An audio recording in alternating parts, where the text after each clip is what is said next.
is CBC. Selling your corn? No, just talking corn. Learn anything? Yep. Well, what's that? I notice a lot of fellas compare their hybrids to Pioneer hybrids. What's that prove? Well, if Pioneer hybrids are the ones to beat, I figure they must be the ones to plant. Living and learning and planting Pioneer. CHEX Late Report of News, Weather, and Sports.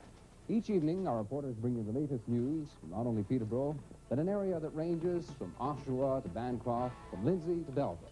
And from the CBC, we bring you a selection of the most important stories from around the province. And finally, the most comprehensive weather forecasting for the Kawarthas on television and complete local, national, and international sports coverage. Roll two. Stand by. 2 intro. CHEX News with Peter Pilkowski and Bill Juby. How would you like to win this silver Fire Chief's helmet? And be Fire Chief for a day. Win a hockey weekend in Toronto, chauffeured to and from Toronto. You could also win a bike or a video game, or a meal in one of our fine Peterborough restaurants. There are 26 prizes to be won during Peterborough's Fire Prevention Week.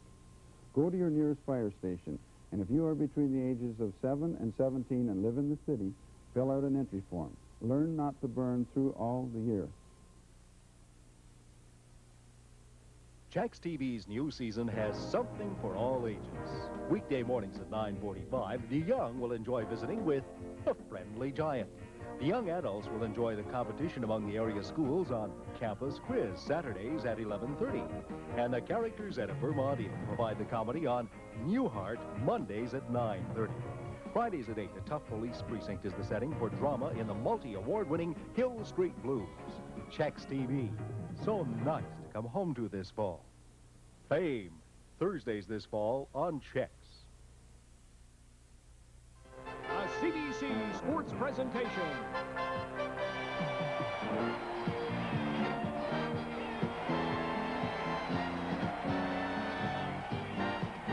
CFL 83 is brought to you by Carling O'Keefe, brewers of OV, the Carlsberg Beers, and Miller High Life.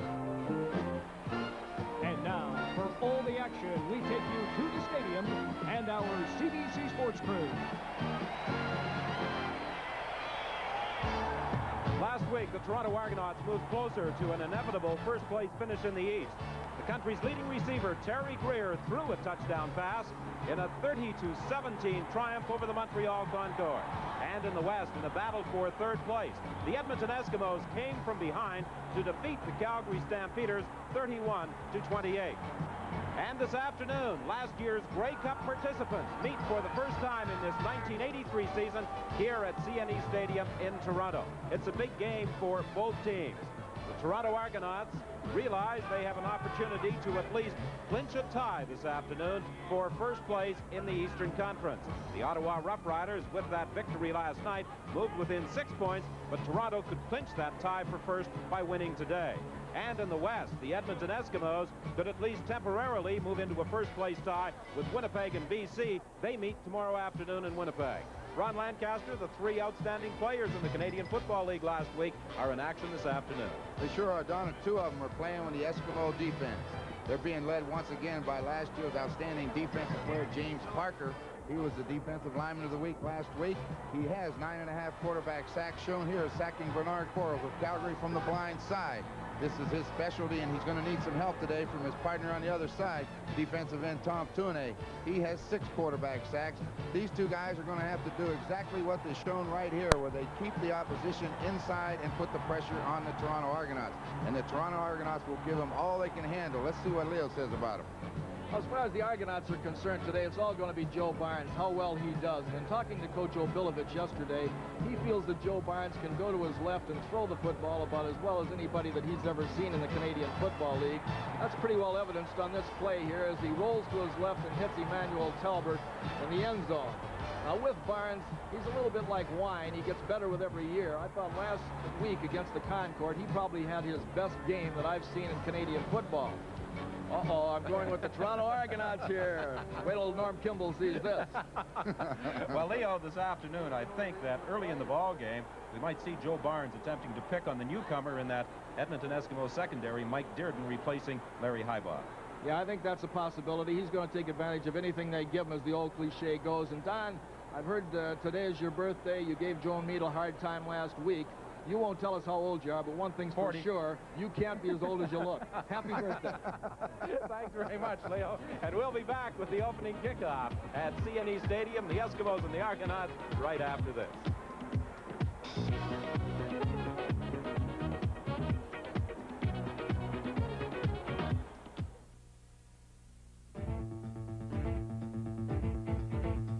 Carling O'Keefe Sports.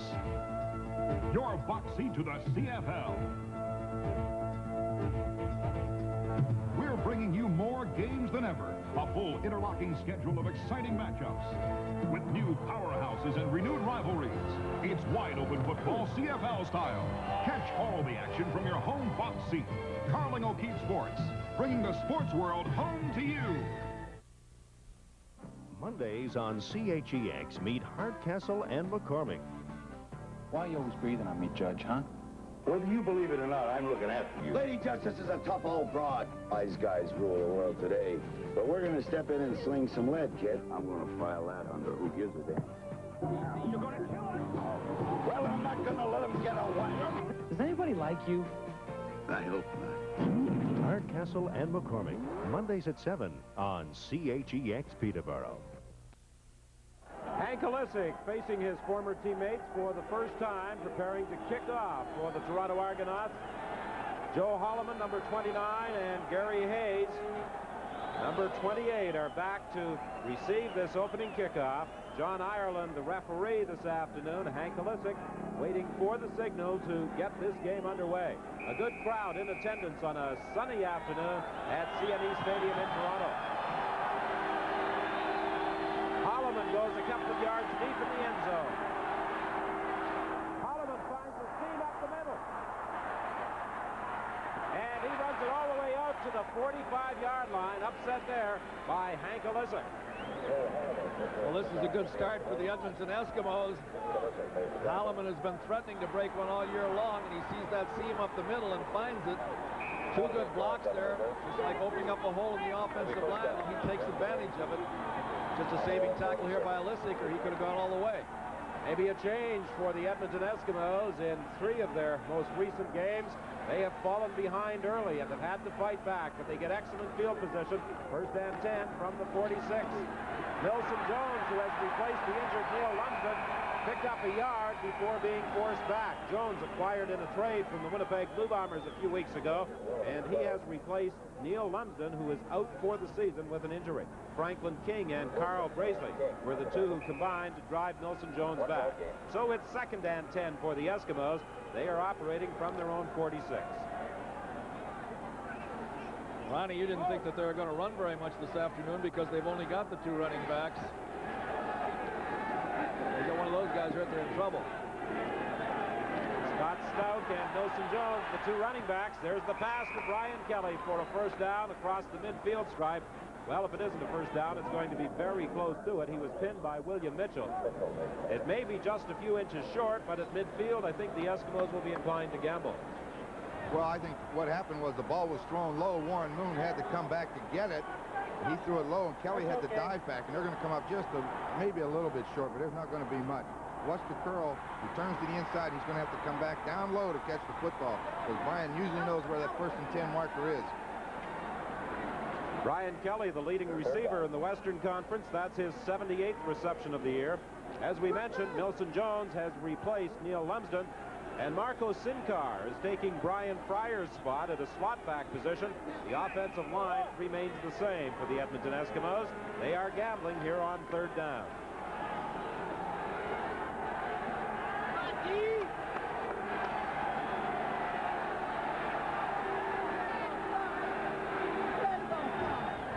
Warren Moon keeps the ball. He will have the first down. We had an interesting conversation yesterday, Ron, with Jackie Parker about Warren Moon. Early in the year, Moon had a lot of problems with taking too long and putting the ball into play. Time count violations assessed against the Eskimos.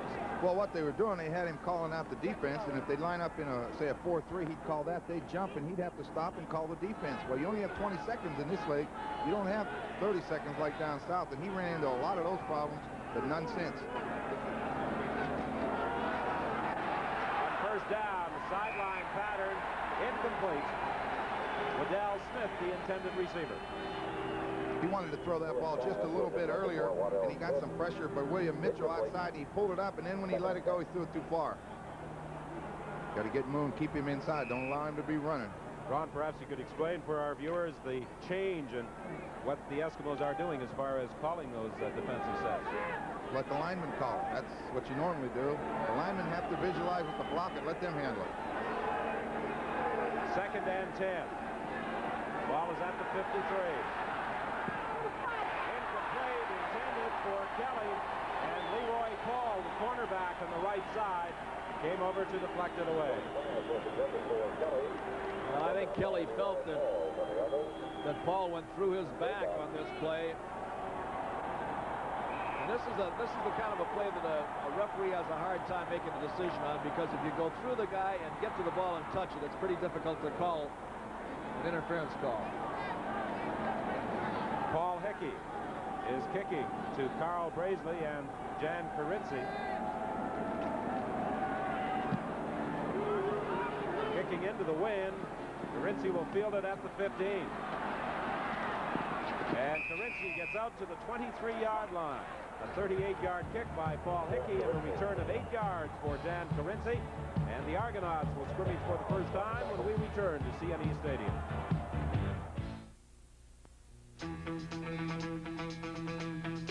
Somehow you've got to keep it alive, no matter what the cost. But right from the first time you played, you knew you had found your game. And right from the first time you tried OB, we'll bet you'd found your beer. That's why you just say OB for that great taste in beer. OB, OB, oh yeah. You just say OB. You're the Canada in Petro-Canada. You own the place. You're the Canada in Petro-Canada. You're that smiling face. You're the one we're fresh and bright for. That special friend we do it right for. You're the reason we're good at pleasing. You are Petro-Canada. Round the corner most every day, we'll help you on your way. You are Petro-Canada. We're working for you. Petro-Canada. It's ours. Tonight on CBC television, beginning at 8 o'clock, it's the new 6-part series, Vanderbirs. At 9 Eastern, it's part 2 of War. And then at 10, the 17th season opener of Man Alive. It's all tonight on CBC. And this afternoon on CBC television, CFL action, the Eskimos and the Argonauts. Joe Barnes directing the attack. 1st and 10, Toronto. The Argos at their own 23.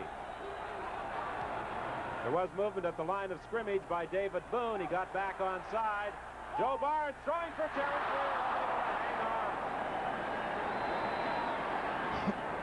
That's the basic play of that run and shoot offense, Don. And the Eskimos really shut it down well. Well, Joe Barnes, the starting quarterback, replacing the injured Condredge Holloway. Holloway has gone to the reserve list. Other than that, the Argonauts remain the same up front, although Antunovic has moved into the center spot and Hamiluk has moved over to guard. But for 3rd down snaps, Hamiluk is back at center. 2nd and 10 from the 23. The handoff to Cedric Pinter. Good hole. 1st down to the 39.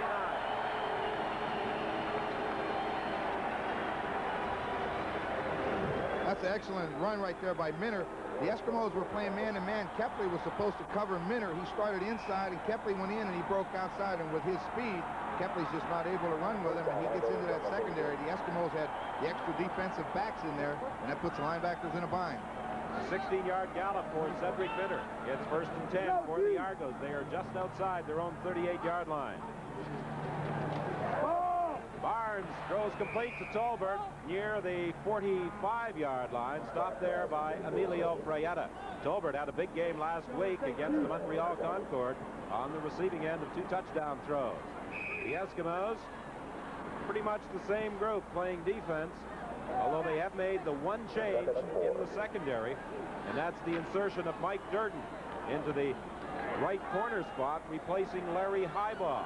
And as Ron pointed out earlier, they will sometimes go with 6 and even 7 defensive backs.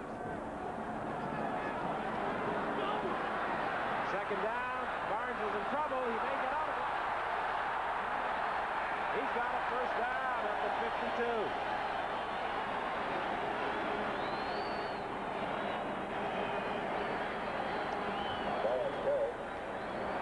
Well, the formation was all to the left, and Joe rolled that way. Kept looking downfield, couldn't see anything, and he hasn't run with a lot of effectiveness in the last several games, and I think they've told him in this game to run as little as possible because of Conridge's injury. Saw him go down there a little bit prematurely, but he can run. He does have that extra dimension. First and 10. The Argos at their own 52. He's got a receiver open. Emmanuel Tolbert at the 39. Well, Joe Barnes had the hot hand last week, Leo, against the Montreal Concord. He's starting off just as effectively this afternoon against Edmonton. Now, Ronnie is the specialist here as far as quarterbacks are concerned. Joe rolls to his left, and nobody can throw the ball any better than he's throwing it right here. We made mention before about him being a real good passer going to his left. He got that ball in there right in between the defenders, and I just didn't think that Joe Barnes could throw the ball that well, Ron. A 19-yard gain, first and 10. The ball is at the 38. Barnes hit from behind. The ball is loose. Who's got it? I think Cedric Minter may have got back to get on that loose football. Every time they've run now, the Eskimos have dropped deep. This time they blitz, and you'll see Dan Kepley come unblocked from the back. When Joe makes that pump, that caused him to get hit from the blind side. He didn't see Kepley, and Cedric Minter made a big play because there were 2 Eskimos ready to jump on that ball. Kepley, when he made contact there, he pulled his arms apart, which is a smart move on his part. The ball came loose. Second and 14. The ball is back at the 42. No score in the ball game. We still have 8:17 remaining in this opening quarter. Jeff Townsend finds a hole. He's upset at the 15. Carinci was out front trying to block Mike McLeod, and Townsend appeared to get tangled up in their feet. Great call, Ed. Everybody to the right. The Eskimos overshift the defense. When this ball goes out to Townsend, there's only 1 Eskimo on that side of the field, and he gets blocked, and Townsend comes back inside, and they're lucky that he didn't get clear to the outside, or he scores. Right here, if he gets to the outside, he was gone. It was a great play by McLeod to save a touchdown. First and 10 at the 15. Everybody comes out to the right. The pass to the right, incomplete. Carinci, the intended receiver, unable to hang on. They love to throw that play down inside the 20-yard line or inside the 10-yard line even to the fullback coming out of the backfield. And more than likely, it's a linebacker that's supposed to be covering him. And they get a screening effect there from the outside receivers. And Carinci slides to the outside and is open a lot of times. Leo, they bring that 1 receiver across, and all the 3 receivers on that side go inside, and they bring that back out behind them. It's just like a pick. Sure is.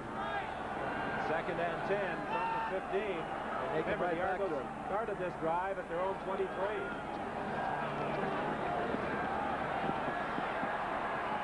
Oh, it was almost picked off by Dan Kepley. Paul Pearson was all alone down at the 2-yard line, and that's who Joe Barnes was looking for. Kepley came across to knock it away. Fraietta was covering Pearson. Pearson went down like he was going to go deep and stopped. Fraietta fell down. He fell right on the ground, and that allowed him to be wide open. Kepley saved the touchdown. This is what you do to receivers, Leo. It makes it hard to get open. First guy got him, the second guy got him, and if there's another guy down there, he probably would have got him too. Well, the third guy puts him on the ground. Joe Holloman and Ed Jones bumping the nation's leading receiver, Terry Greer. Hank Olisic with the 3-point try. A 22-yarder is successful, and the Argonauts lead 3-0. We have 6:45 remaining in the opening quarter here at CNE Stadium in Toronto. I'm going to demonstrate the Delco Freedom Battery's complete maintenance program. That's it. This little eye shows green for go. Sure, powerful starts time after time. Just try to find a better maintenance-free battery for your car or truck at any price. The Delco Freedom Battery. Get it? Then forget it.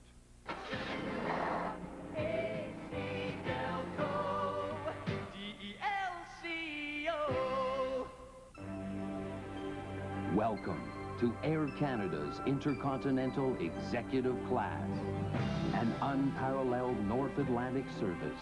For the business traveler, there's advanced seat selection, Maple Leaf Lounge, separate cabin with wider seats and more legroom, 4-course meal, drinks, and fine wines, so you arrive relaxed and ready to go.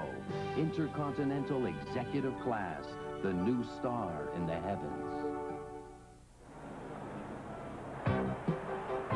Tomorrow afternoon on CBC television, it's the battle for first place in the West as the BC Lions meet the Blue Bombers in Winnipeg. That's tomorrow afternoon at 3 Eastern on CBC.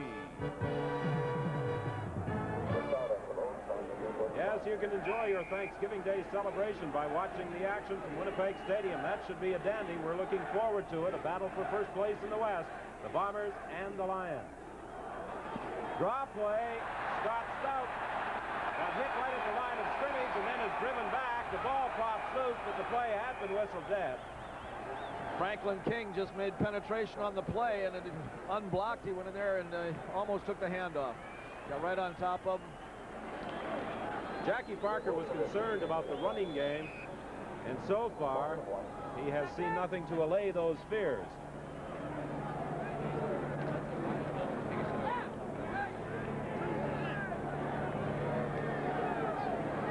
It will be 2nd and 12. Ball at the 33. Moon throwing deep for Kelly. Incomplete. Leroy Paul coming across may have distracted him. Otherwise, Kelly was gone. I think you're putting it mildly. I'll say it distracted him. He ran right over him. But I guess when the ball's in the air, the defensive man's entitled to go get it, and he was playing a football. But you're right. Warren Moon fooled him. He looked inside, and that brought Leroy Paul in, and then Kelly just went outside. He was getting behind him. 5:55 is the time remaining in this opening quarter. 3-0. The Argonauts lead it. Paul Hickey of Saskatchewan. The man who was assigned the task of replacing Hank Olisic when he was traded to the Toronto Argonauts. Carinci fumbles the ball. The Eskimos have it. This could be a costly turnover for the Argonauts. Blake Dermott pounced on the ball after it bounced away from Jan Carinci. Jan Carinci has just done an outstanding job for the Argos all year long, and he's made 2 mistakes now in the last 3 or 4 plays here. He dropped that pass down inside the 20-yard line, and then here on the punt return. And I think it's Tune that picks this thing up, and if he picked it up on the run, he probably could have gone all the way. 1st and 10 from the 42.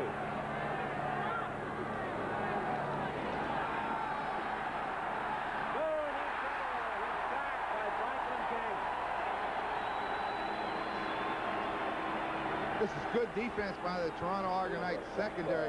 Number 13 for the Argonauts dropped back deep, and that's Darrell Wilson underneath Waddell Smith, and that's why the ball didn't get off, and that allowed Franklin King to come make that sack. He had nowhere to throw that ball, Leo. He had double coverage on Waddell Smith. I'm surprised that he's looking deep so early in the ball game. If there's one place I think you might be able to hurt the Argonauts defense, it's in the linebacker area on the short passes. 2nd and 16. The screen pass. Scott Stout making a couple of tackles and then wrestled down at the 39. He got back to the original line of scrimmage and a couple of yards more before being stopped by William Mitchell and Darrell Nicholson. Mitchell had a big game last week against the Montreal Concord, and he's playing very well again this afternoon defensively. Just the screen pass out to Scott Stout. You don't see very many screen passes against the Argos, but this one worked pretty good. They had a personal interferer out in front, but they rallied in a hurry with that. Looked like the whole entire defensive unit getting over there to make the stop. 4:06 is the time remaining in this opening quarter. Paul Hickey trying to angle it out of bounds. Carinci takes it on the 12-yard line. Back to the 24. Only a kick of 27 yards as Hickey was kicking into that wind, a run back of 12. And the Argos will scrimmage at their own 24 when we return.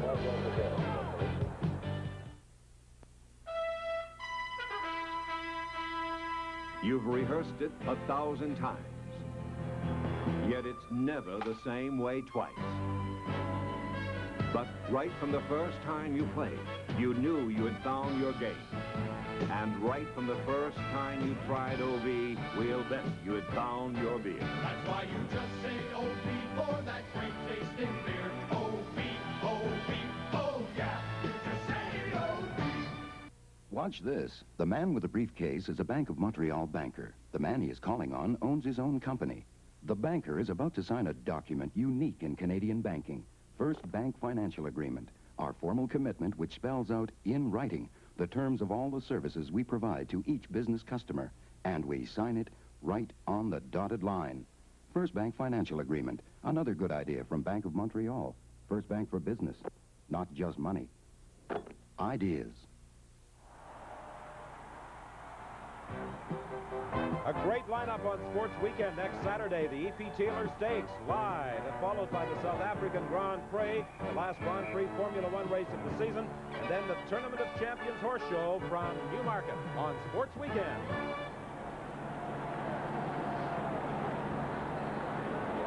An injury on the field, Don. Look at Jan Carinci down on one knee. Carinci on that punt return, shaken up. Well, he took it off. Hit him pretty solidly. He sure did. He took an awful flip, Don. Well, we have the time here. It was good to see our old buddy Tom Wilkinson. He stopped in here before the game, and I can remember when he was in Toronto, he used to look like a well-chewed piece of bubble gum. and now he's got the curly hair and it's swell built. He looks real good. Edmonton's been good to him. And he's enjoying his new role with the Edmonton Eskimos, helping out quarterbacks. Kind of a loose-knit arrangement with Wilkinson and Jackie Parker, but they have the utmost of respect for each other. And, of course, Wilkie attends those quarterback meetings and discusses game plans and strategy for their next opponent. Pearson on the sideline, very close to a first down. Dale Potter, the linebacker, forced him out. There's another case of Barnes throwing that ball quite a distance with a one-on-one coverage over there on the sidelines, and he just hit him right in the hands again, Ron. He's thrown that ball about as well as I've ever seen him throw in the last two ball games. That was well thrown, plus he had Paul Pearson come across in motion, and that means Dale Potter picks him up one-on-one. Pearson's going to outrun him, but Joe has to deliver the ball right on the money. It's close to the first down. Second and inches.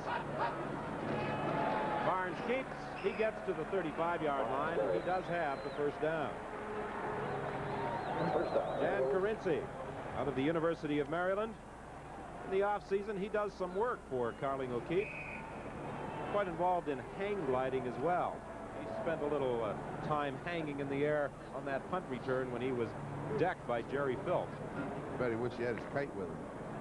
Last week, I made a couple statements about the coaches being on his back, and Coach Obilovich took deference to these remarks, so it looks like they like him and that they're not on his back. Intended for Pearson, incomplete. You know, you talked about Wilkinson visiting our booth earlier. Two quarterbacks with the Argos, both traded away, went on to win Shenley Awards. Wilkinson and Don Jonas. Right. Well, that was when we were trying to propagate the league.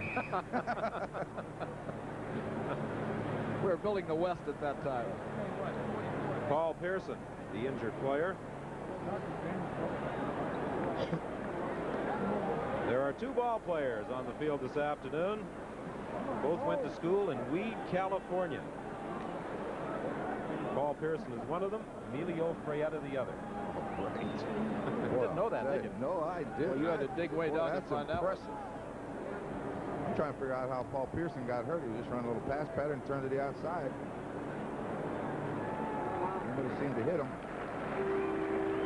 Well, as you see, two-time Shenley Award nominee, and those first ballots have gone out to the 96 nominators across the country. The initial announcement as to the candidates eligible for Chevy Awards will be made next week. Could be an interesting year. Very interesting. I think two of the nominees are right here. Warren Moon and Terry Greer very definitely be facing each other at breakup time in Toronto. Terry Greer, the intended receiver, he's the leading receiver in the Canadian Football League. He should set 2 records this year, but in this game, he has had the first 2 passes thrown to him slip off his fingertips. And we might point out that Terry Greer, off of that pass to the outside where he follows up inside with his blockers and has made some substantial gains. That was the same play that last week he threw the touchdown pass on the hitch and pitch. So they've got a regular combination of things on that. Hayes and Holloman are back for the 3rd down punt by Hank Alisic. He has that favoring wind with 2:23 remaining in this opening quarter. He gets that size 13 boot on this one. It might travel a long way. Don't you know those Edmonton boys are talking to him when he's back there by himself? Holloman takes it at the 25 to the 30. Stopped there by Mike Hamelick. A 49-yard kick by Hank Alisic. Hamelick limited the return to 5 yards. Bob Obilovich likes Hamelick. He was telling me yesterday that he was watching him when he was over with the Montreal Alouettes, I believe, at the time. He played guard. So when it came to a decision this week of whether he would play Hamelick at center or whether he'd play him at the guard position, he reflected on that, started him at guard and put Antunovic at center. 1st and 10. The Eskimos just outside their 30-yard line. Moon looking for Milson Jones, incomplete. The defender, Darrell Wilson, had slipped in attempting to cover Milson Jones coming out of that backfield, but Warren Moon missed the target. Milson Jones is his outlet receiver, Don. He first looks inside for Sinclair, then outside for Smith. Both of them were covered. The Toronto Argonauts defensive secondary is doing a good job right now of not allowing him to complete the ball downfield. 2nd and 10. Got to get it in short behind the linebackers.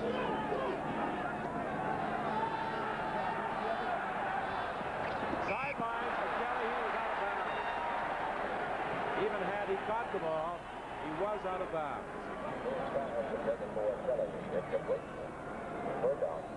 Jackie Parker in his 5th game as head coach of the Eskimos since replacing Pete Catella. He has a record of 3-1.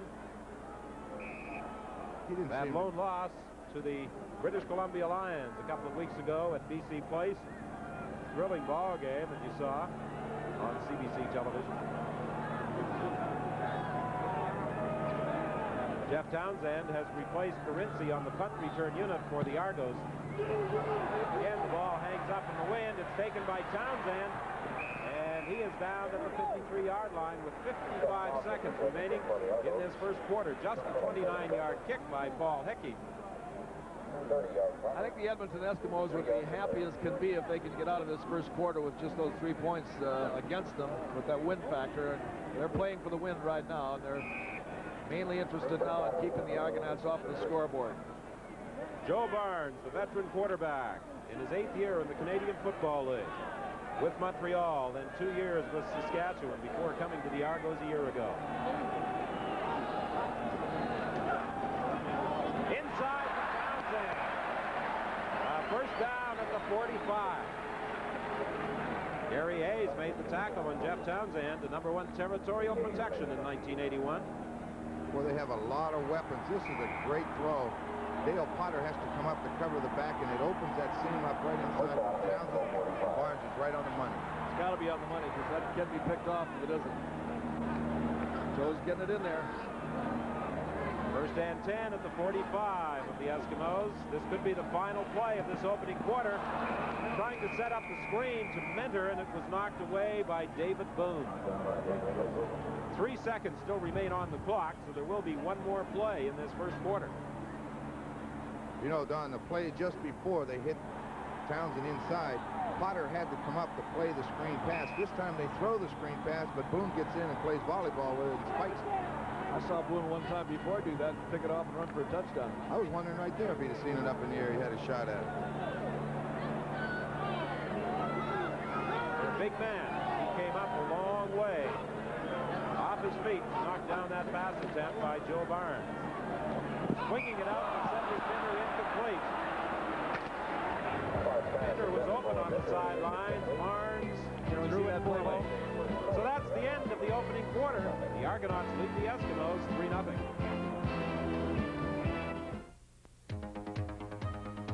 You've got about 5 square yards of real estate to cover, and sometimes it feels like 5 square miles.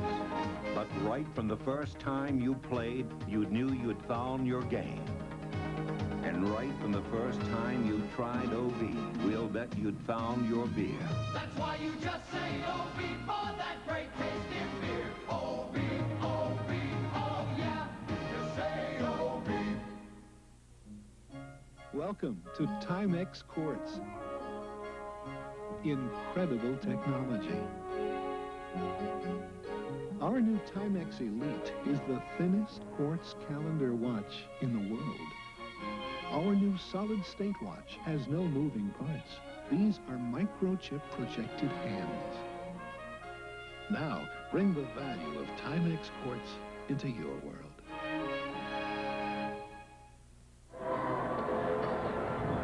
Well, with teams such as the Eskimos and the Argonauts, you'd expect a little more offense than we saw in that opening quarter.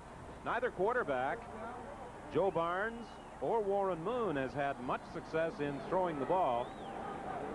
Barnes hitting on 5 of 12 attempts for 98 yards. Moon has hit on just 2 of 7 attempts. In the last few games, however, that has been characteristic, I think, of the Eskimos, Ron. They've been slow starters. You're exactly right. I was just going to talk to you about that in a minute. Hank Alisic standing at his own 50-yard line for this third down kick. Excellent kick. He puts it in the end zone. Holloman steps out for a single point. It's interesting watching Alisic. He was already at the bench before that ball was fielded by Holloman. He knew it was sailing into the end zone. He had started for the sidelines early. One thing you can point out right here is as the crowd from the Argonauts cheer and yell and really are happy over that play, it's the biggest break in the world for the Edmonton Eskimos. They're going against the wind up until that play, and he kicks that ball down in that end zone with the wind at his back, and they get the ball in field position, only have to give up 1 point. They're in pretty good shape. A 65-yard punt by Hank Alisic for a 4-0. Toronto Argonaut lead. First and 10. The Eskimos at their own 35.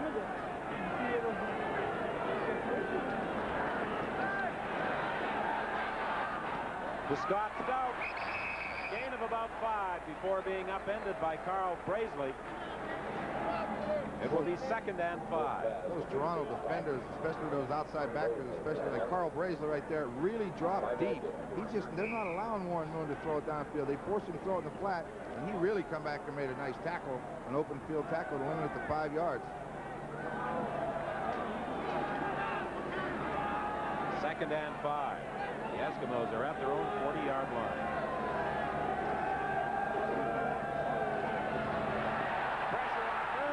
He unloads to Wilson Jones, incomplete. William Mitchell and Rick Moore were both bursting through on quarterback Warren Moon, and he had to unload in a hurry. That's twice now William Mitchell's been in there to cause problems for Moon. One time caused him to throw a ball out of bounds. This time he caused him to throw it short. Tough to complete passes when you're throwing like that.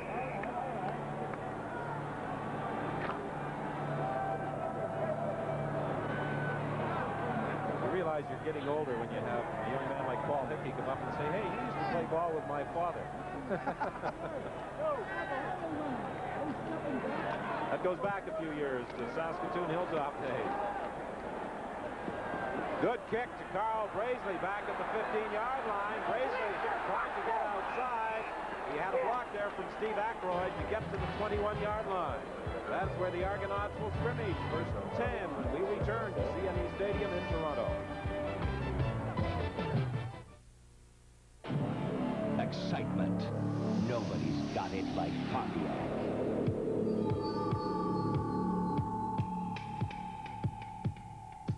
Introducing the fuel-injected Fiero. Fiero, North America's first two-passenger mid-engine production car. Pontiac 6000 STE, Euro-style touring sedan. Sophistication, high-tech performance. Pontiac 2000 Sunbird SE. Unleash its fuel-injected turbo power. Firebird. Feel the rush of pure excitement with Trans Am. For 1984, Pontiac builds excitement.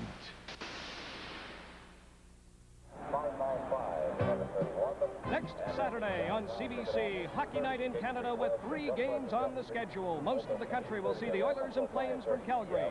Quebec and BC will see Vancouver at Montreal. Ontario will see the Blackhawks at Toronto. And Brian, that game between the Oilers and the Flames will feature the opening of the Saddle Dome, Calgary's brand new facility. They can be extremely proud of their new hockey arena. Tuanay made the tackle at the 30-yard line, a gain of about 9 yards for Joe Barnes. I could see that coming. It looked like they had 3 men rushing, and they got out of their lanes there and created an opening in the middle, and Joe spotted it. Watch him step right up inside. Cedric Minner did a good job blocking Dave Pinnell right there. That's a mismatch. Safety Mike McLeod was injured on the play. Dan Kepley, 3-time Shenley Award winner, getting some instructions from the bench as to the defense he is going to be calling. You know, we were talking about the Eskimos being slow starters last night when we were talking with Wilkinson. He says that most veteran teams like to go against the wind the first quarter anyway, and he says the way they've played in the last 4 or 5 games, they're notorious slow starters. He said it got them into trouble a couple times, and if you think back to their game with BC when they're down 17-0, and even last week with Calgary, they went down 14-0 right off the start. I guess it proves pretty true. I don't think they want to start that way. There's just something about some football teams that don't get things going early. Didn't they also fall behind Hamilton 20-7 early in the ballgame? That's right. Montana State product Mike McLeod, a 4-year veteran, injured on this play. Looked like Antunovic come in there right there and just stuck a helmet right into his back. McLeod has been replaced by Emilio Fraietta. 2nd and a yard and a half for the Argonauts. Palizzetti has replaced Rob Forbes at running back. Cedric Minner gets the call. Should have the first down. Very close to the 31-yard line. You also had an interesting conversation with Wilkinson about passing yardage. Warren Moon last year hit 5,000 yards. He could better that record this year. Tell us the story about the comment of Wilkinson about a 3,000-yard season. We was talking about that, and he says that like Warren's got 4,200 and some yards. If he goes on his average per game, he's going to hit around 1,400 more, which would be 5,600 yards in passing. Wilkie said his best year ever was 2,800s, and we got time. We said if you don't throw for 3,000 yards, you get cut now. I mean, 3,000 yards used to be a great season, but now if you can't throw for more than 3, you can't play. What do you think, Leo? You'd be probably the only guy who'd cut Wilkinson and Lancaster if they only threw for 3,000 yards. You're half right. He's not sure of Wilkinson.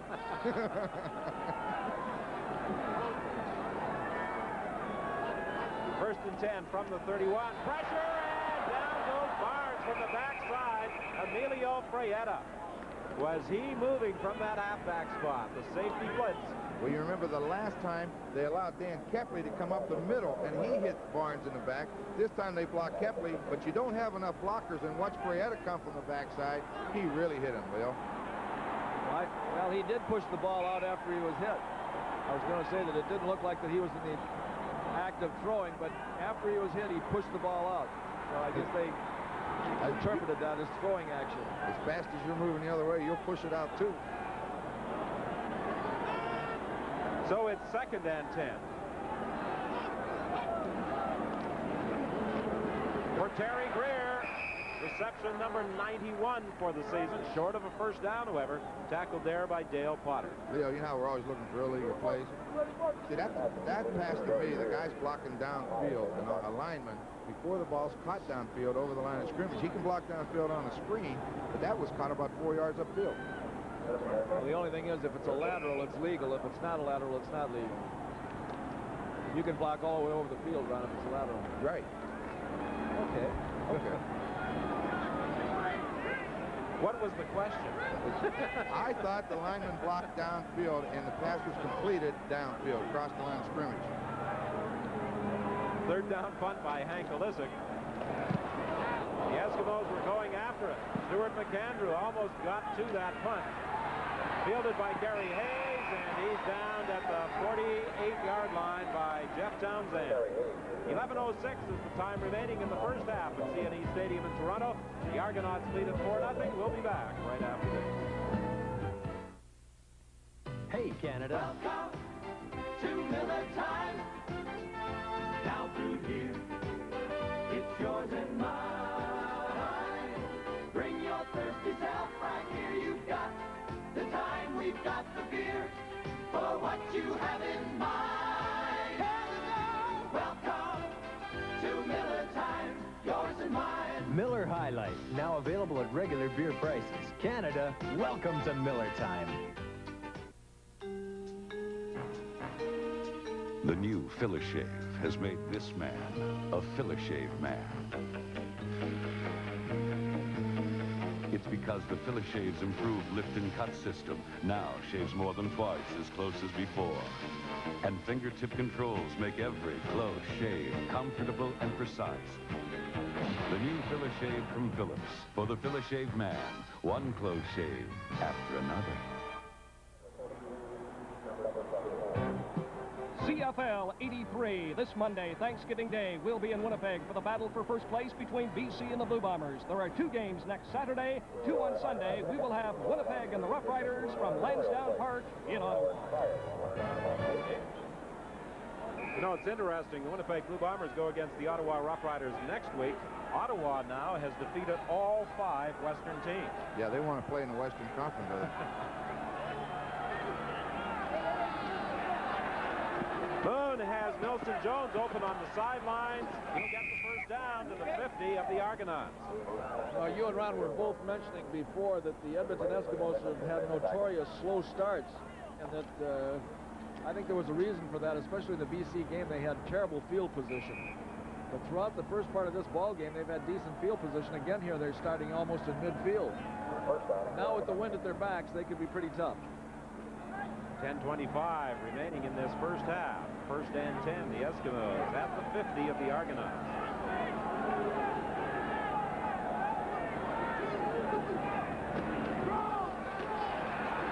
Stout inside for a pickup of about 3. Leo, the Eskimos did have good field position in that opening quarter. They recovered that fumble in Argonaut territory, unable to put together much on that particular sequence. I see that as the big difference in their they were unproductive with good field position today. In those other games, they were unproductive because they were stuck down in the shadow of their goal line. The Toronto Argonaut defense is playing. Again, that time, William Mitchell from the outside linebacker spot made the tackle for 2 yards in the middle. Second down, Edmonton. Ball is at the 48. Boone throwing deep for Brian Kelly. Incomplete. He was out of bounds anyway on the sidelines. So once again, the Eskimos will be forced to kick it away. Rick Moore got to quarterback Warren Moon. It's interesting watching Warren Moon prior to the game. The Eskimo quarterback was out running all over the field, practicing his moves. You had an indication that he did not anticipate this would be a running ball game as far as his running backs were concerned. He was going to be doing a lot of running. Well, he's been doing that. He's closing in on a record, I believe, in rushing yardage for a quarterback. The way he was warming up today, it looked like he doesn't have a lot of confidence.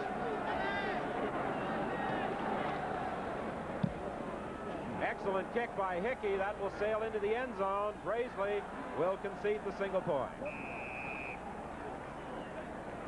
So the Eskimos finally hit the board with 9:02 remaining in the half. We had anticipated quite a high-scoring game here at CNE Stadium this afternoon. So far, it's been anything but.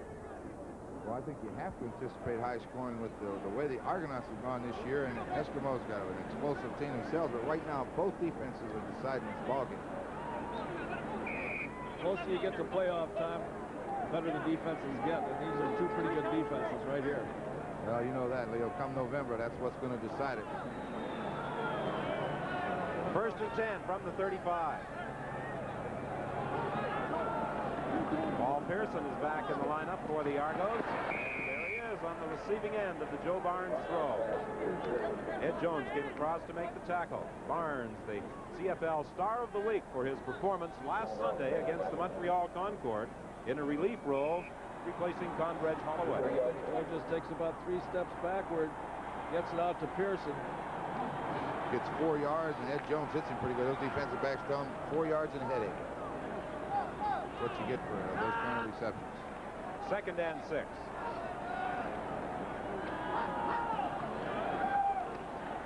Barnes is in trouble. He got away from David Boone. Throws the sideline for Terry Greer. Well, I'll tell you one thing, they're tackling him 5 yards out of bounds on that one. No wonder the flag didn't go on that one. Don, the normal pattern for Terry Greer is to go down the field and bend to the inside, and the Eskimos have shut that inside down, so he turned right back out to the sideline, and Barnes bought some time when he got away from David Boone, and watch the hole. There's nobody around him, and he catches the football. That's a good adjustment for a receiver. He usually comes in. This time he turns. Watch the tackle here after he catches the ball. He steps out of bounds, and then comes the tackle about 3 or 4 yards out of bounds. He's still in the stadium. A gain of 16. To the other side, one-handed by Terry Greer. He gets away from Boone, and he turns it into a first down. What a beautiful one-handed reception.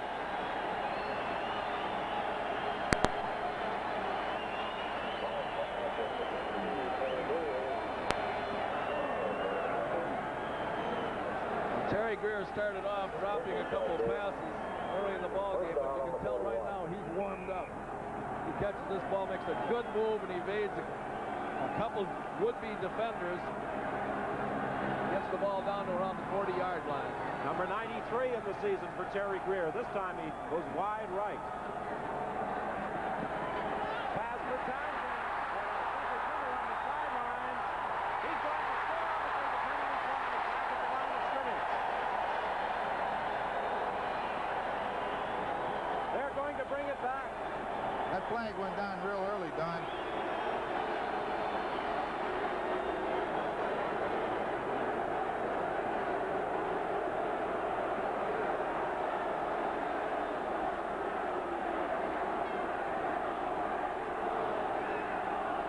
Referee John Ireland under a chorus of boos, marking off the yardage. That's one of those plays that if you're an offensive lineman. Final number 69, first down repeated.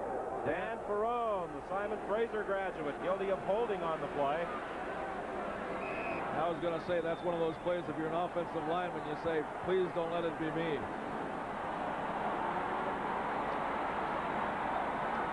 It looked to me like he almost stepped out of bounds right there, but the referee was in position to watch the play, and he went all the way. First and 20 now from the 51. Throwing deep for Townsend. What a great catch.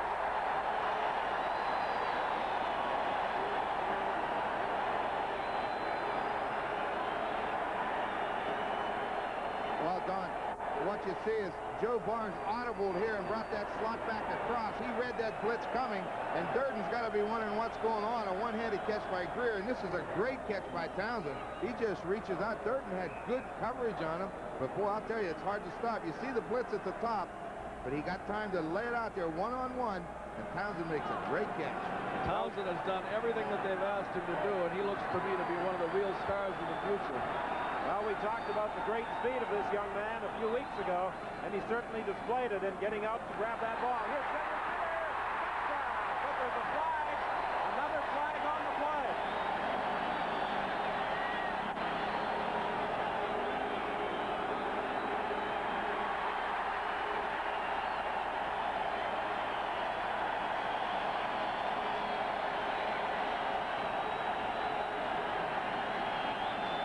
Well, Cedric Minter got the touchdown. He was the deprived of by penalty earlier. This penalty, an offside call against the Eskimos, naturally declined. And this is the kind of a draw play that you like to see run.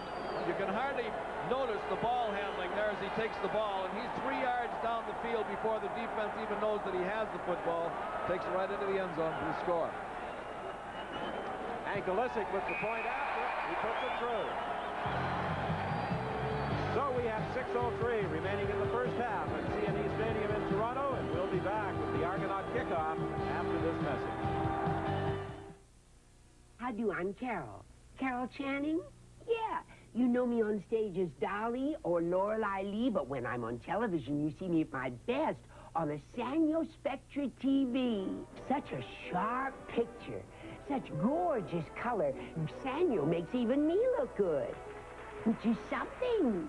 In fact, if you'd ask me or Dolly or Lorelei, we'd all say that Sanyo is a star's best friend. If you want it, I like it. you really like it, I really like it. we can help you get it. We're GMAC. We want it. GMAC Financing. GMAC is helping more and more people buy their new GM car or truck with rates that make sense on models people want, all at your GM dealer. If you really want it, we can help you get it. We're GMAC Financing. We got it. Cedric Minter scoring the first touchdown of the ball game, putting the capper on that 6-play, 75-yard drive with a 14-yard run. Here's another look at it. The funny thing right here is just that other touchdown that was called back. Dan Perrone was called for a holding and wiped out the touchdown. He made the key block on Dan Kepley to get him into the end zone that time.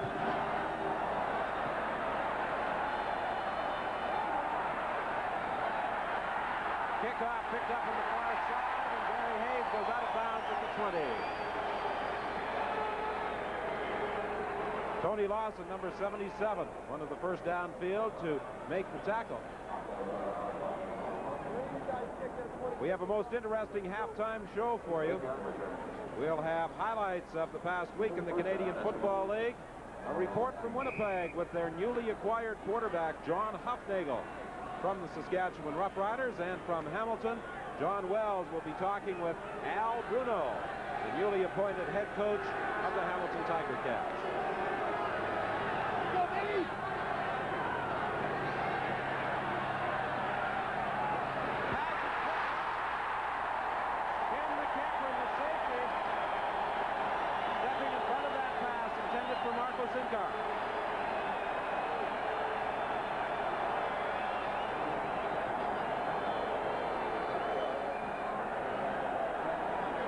Well, up until now, I felt that it was just a matter of time until the Edmonton Eskimos broke loose, but that's a big break right there for the Toronto Argonauts. Moon gets back, and Moon looks a little bit undecided about who he's going to throw to and hangs it up in the air. McEachern picks it off, and here the Argos at the 40-yard line with great field position. Almost looked that time as though Moon was trying to throw into double coverage. A reverse with Terry Greer. He fumbles the ball. They lose big yardage, about 16 yards. They tried the reverse with Terry Greer. It was almost ideal, you know. Yeah, it was a great play if it would have worked. It's one of those things where he just got the ball in a bad handoff situation. Well, if you're the quarterback coming out there, Leo, you want to draw that defender to you, but he got there just a little bit too soon. And when Barnes makes the pitch, it put a little bit too much pressure on him, threw a little too hard. As you can see on this other side, Ron, there's not any orange pants or white shirts show up, so he had a lot of open field to run to had he caught that ball. They had the whole formation to the right that time with only one man back to the left, and he went down around a post-type pattern, and he came back with the individual reverse. Had that ball handling worked, it could have gone a long ways. Two-time Shenley Award winner Dave Fennell down on one knee. I've been watching Fennell. He's been putting a lot of pressure on the passer this afternoon. 1978 Defensive Player of the Year in the CFL, 79 Outstanding Canadian Player, a 10-year veteran. Leon Lascavage moves into that defensive tackle spot, almost playing a nose guard position, actually. The screen. Emmanuel Tolbert. And he got back to the 40, which was the original line of scrimmage. So he regained the 16 lost yards on the previous play. But the Argonauts are still forced into a kicking situation. You can see the lineman setting that screen up. Emmanuel Tolbert came all the way across the field to catch it. They still sent 4 receivers deep. They set Cedric Minner downfield. And boy, that got the Eskimo defense back. If the Argos try anything here, they have too much respect for that Edmonton team coming back, Ron. Well, I think with 11-1 lead and everything in your favor, keep kicking it. Keep them down there. Make them go a long way. 4:04 is the time remaining in the half. Melisic trying to angle it out of bounds. He succeeds. He puts it out at the 8.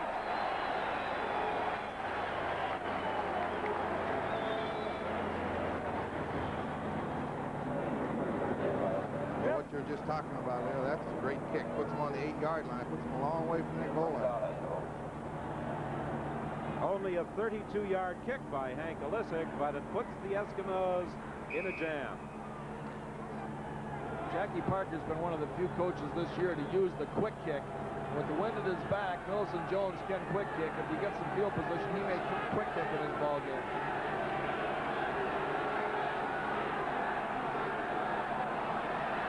And off. Scott Stout out to the 20. First down, a gain of 12. Stop there finally by Earl Wilson. Joe Galat attempted a quick kick last week against the Toronto Argonauts with Johnny Evans.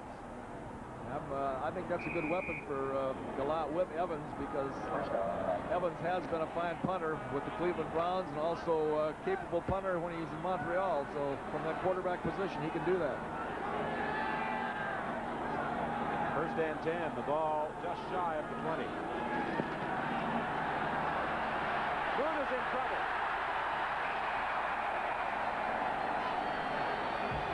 Rick Moore is the man who sacked the Edmonton quarterback.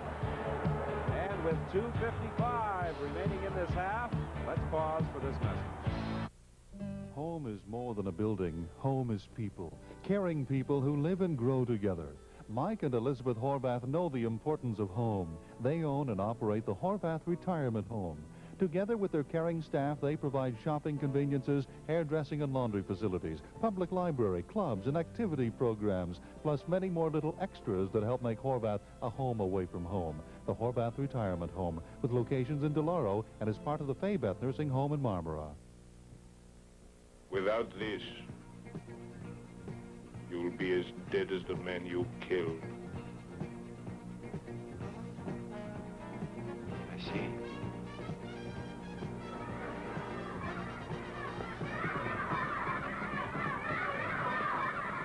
There was some matter with these children today. They're so noisy. They're happy. A fabulous diamond leaves a trail of violence midnight Sunday on Checks. Jackie Parker, the head coach of the Eskimos, looking on. And he has to be concerned with the lack of offense that his unit has been able to generate so far in the ball game. 2:52 is the time left in this first half. On second down, pass complete. Warren Moon fired the strike to Brian Kelly at the 38-yard line. You're exactly right. He threw a strike, and he had to throw it. I'm really impressed with the Toronto Argonaut defense. They're getting good pressure on the quarterback, and it seems like there's blue jerseys all over the secondary. Watch how this ball has to be right at him. And it's got to be right on the money, because he's covered. Great throw. Just as Kelly turns around, hits him right on the number 7. Brazeley had him covered. First and 10. The ball is at the 37. Boone for Kelly again. Incomplete.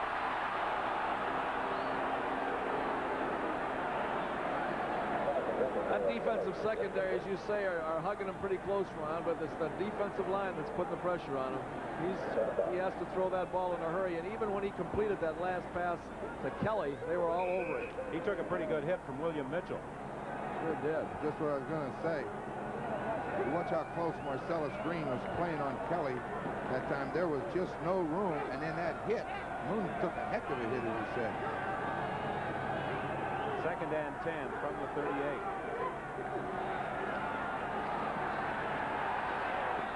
Kelly is open.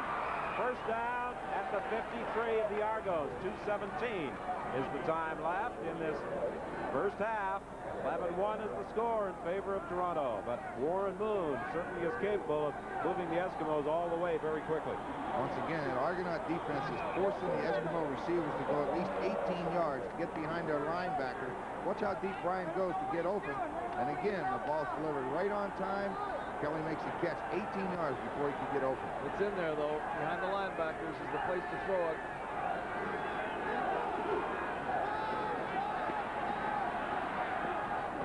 Marco Sincar makes an excellent catch at the 43. Apparently the contact was made before the reception, because after the reception he was allowed to carry on. You're going to like this. Great picture coming up. Watch Sincar just dive out, way out, catch the football, pulls it in, gets up, and away he goes. An alert play by Sincar to get back at his feet and scamper down to the 33. Well, we've seen number 1 too often. He's never out of the ball game. 1:40 is the time left in the half. 1st and 10, Edmonton at the 33 of the Argonauts. Throwing deep. Tommy Scott. Tommy Scott will never miss too many passes like that. Boy, Warren Moon cut the Toronto defense in just what he wanted. He sprinted to that left a little bit and got Steve Aykroyd way over, and Tommy Scott went down the seam. And watch it. Just off the fingertip. Aykroyd couldn't get back. That's the first time this afternoon that Moon has gone for Tommy Scott. It was almost 6. 2nd and 10 from the 33. Kelly goes out wide left. Fidel Smith to the right. There's a lot of room down that middle, Ron, if they start one direction and throw back on those seam patterns. 1:27 is the time left in the half. Incomplete, intended for Brian Kelly.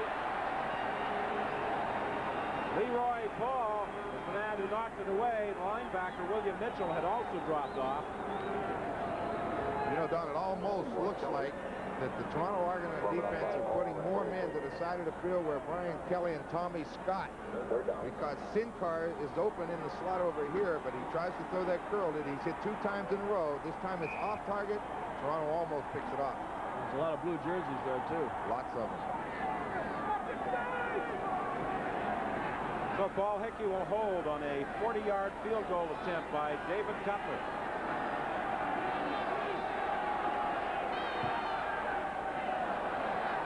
It's good.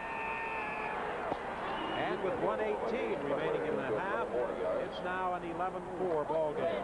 And you get the impression sitting here watching the ball game, especially this first half, that it's been all Argo, but you look up at the scoreboard and it's 11-4, and that's not much of a spread for a guy like Warren Moon.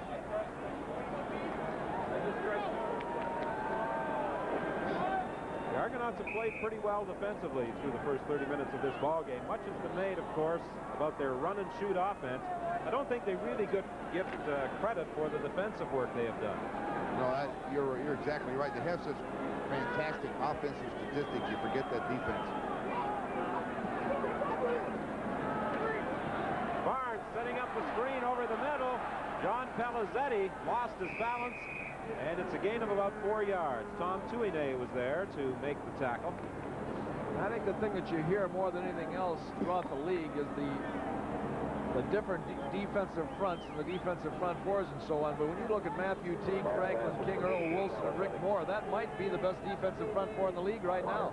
They've got the size and the speed and the aggressiveness, and they're really playing football. They're putting a lot of pressure on Moon today. What appears to be an obvious passing situation, Jerry Phillip has come in as an extra defensive back. Dale Potter goes out.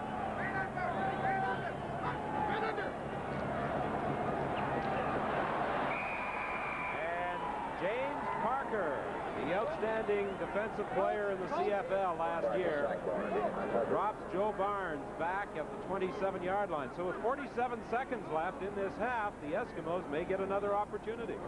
Well, he never had a chance. The pattern didn't even get a chance to develop over here. Barnes never got to get set. because Parker got through right now, causing him to turn around on Parker. He's going to put you on the ground. Warren Moon is at his most dangerous. There's about 47 seconds or 37 seconds or a minute left. He can do an awful lot of things. Freyetta. Hit the kicker, Hank Olisic. That results in a roughing call. The ball goes out of bounds at the 48. The Eskimos would have had good field position. But now the Argonauts are going to retain possession as Emilio Freyetta, trying to block that third down punt, contacted the kicker. He came about as close as you can come to the ball without hitting it.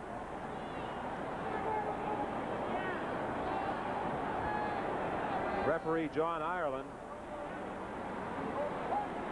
explaining the situation to Dan Ferrone.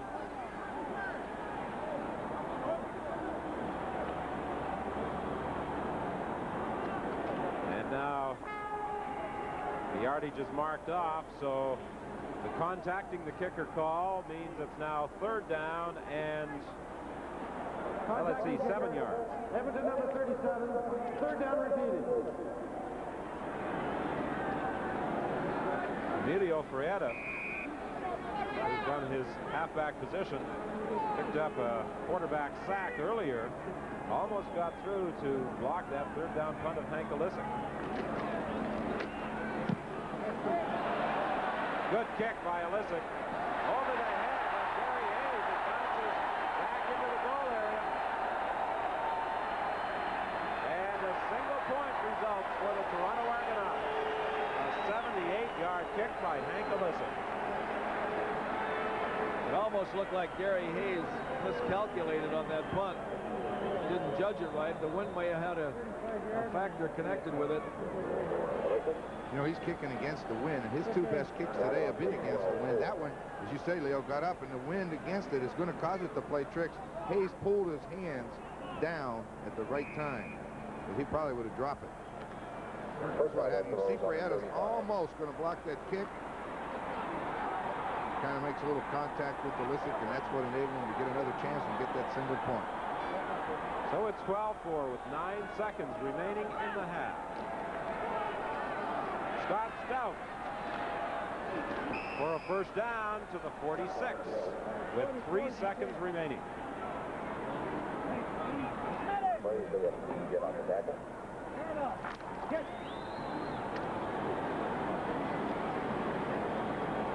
The Eskimos this afternoon looking to move into a tie, at least temporarily, for first place in the Western Conference with Winnipeg and British Columbia.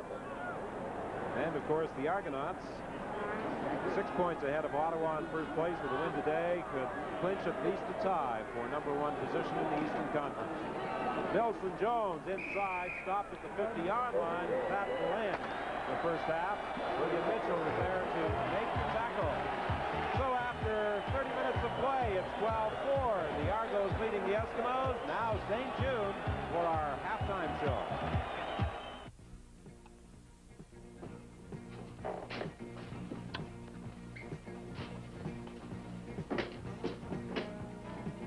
Gina, I gotta hand this key over to you. I won't be needing it anymore.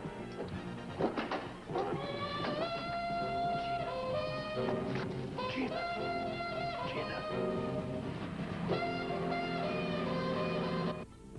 Our producer is framed for murder by the star's lover, midnight Monday on Checks. How would you like to win this silver Fire Chief's helmet and be Fire Chief for a day? Win a hockey weekend in Toronto, chauffeured to and from Toronto. You could also win a bike or a video game or a meal in one of our fine Peterborough restaurants. There are 26 prizes to be won during Peterborough's Fire Prevention Week. Go to your nearest fire station, and if you are between the ages of 7 and 17 and live in the city, fill out an entry form. Learn not to burn through all the year. Star Trek, weekdays this fall on Checks.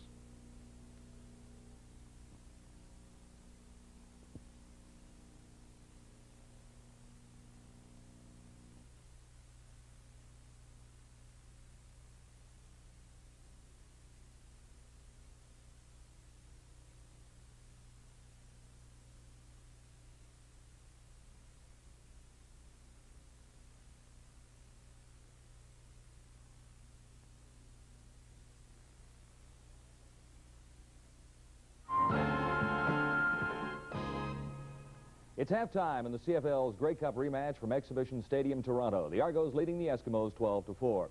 On our halftime show today, you'll meet the CFL's newest head coach. Al Bruno takes over the Hamilton Tiger Cats from Bud Riley.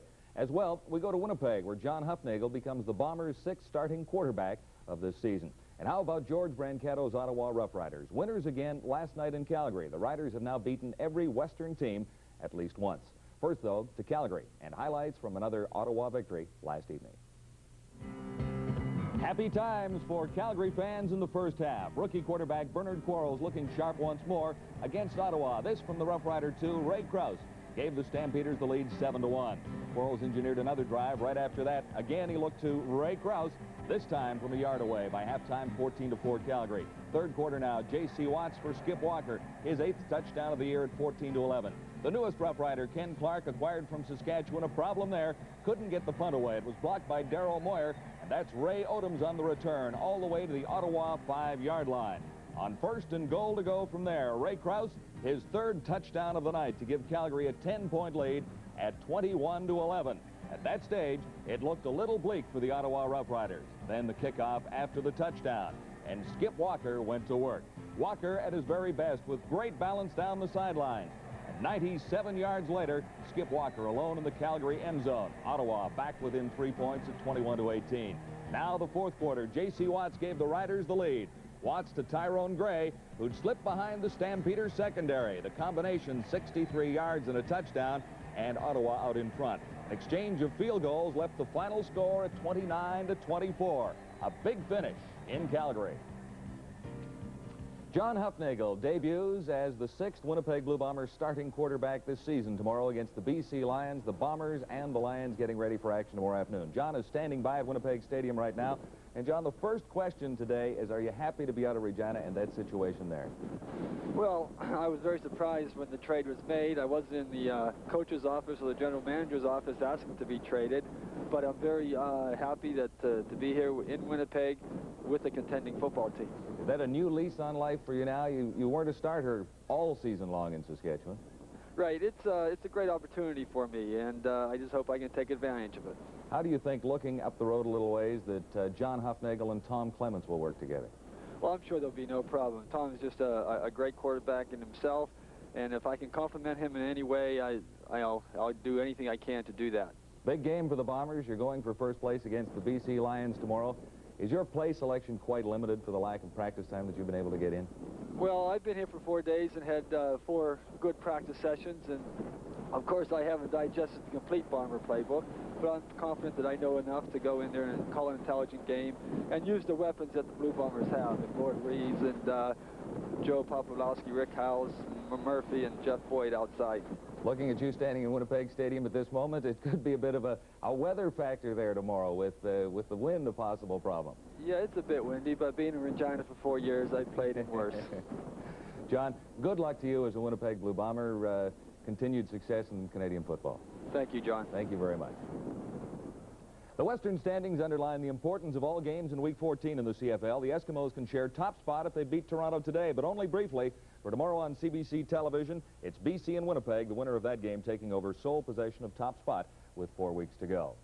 Coming up next, you'll meet Al Bruno, the new head coach of the struggling Hamilton Tiger Cats. You're watching CFL 83 from CBC Television Sports.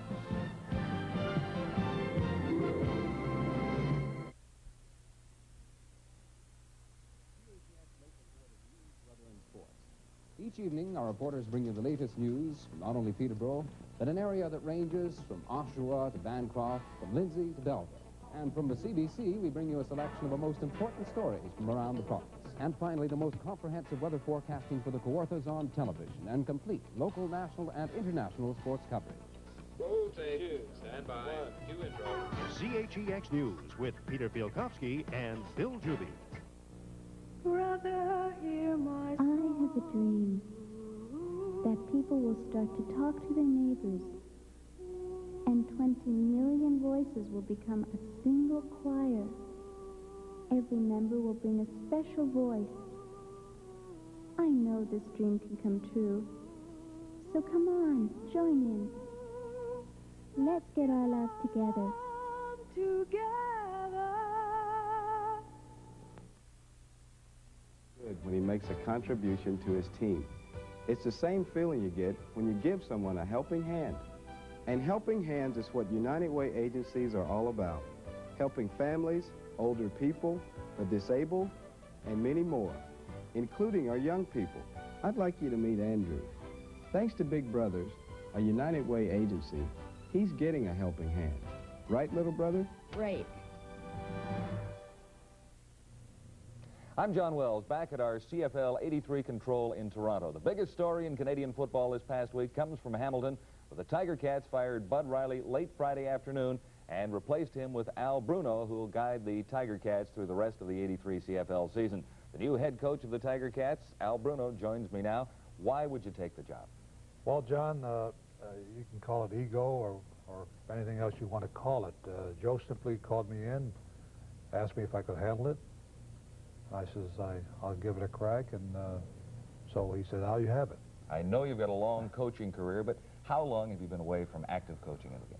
Well, John, I've been away from active coaching just almost 2 years now, ever since I left Harvard University, and so 2 years, and of course I've been involved with this club for 2 years, and I know the setup, I know the players, which is most important, of course, the coaching staff.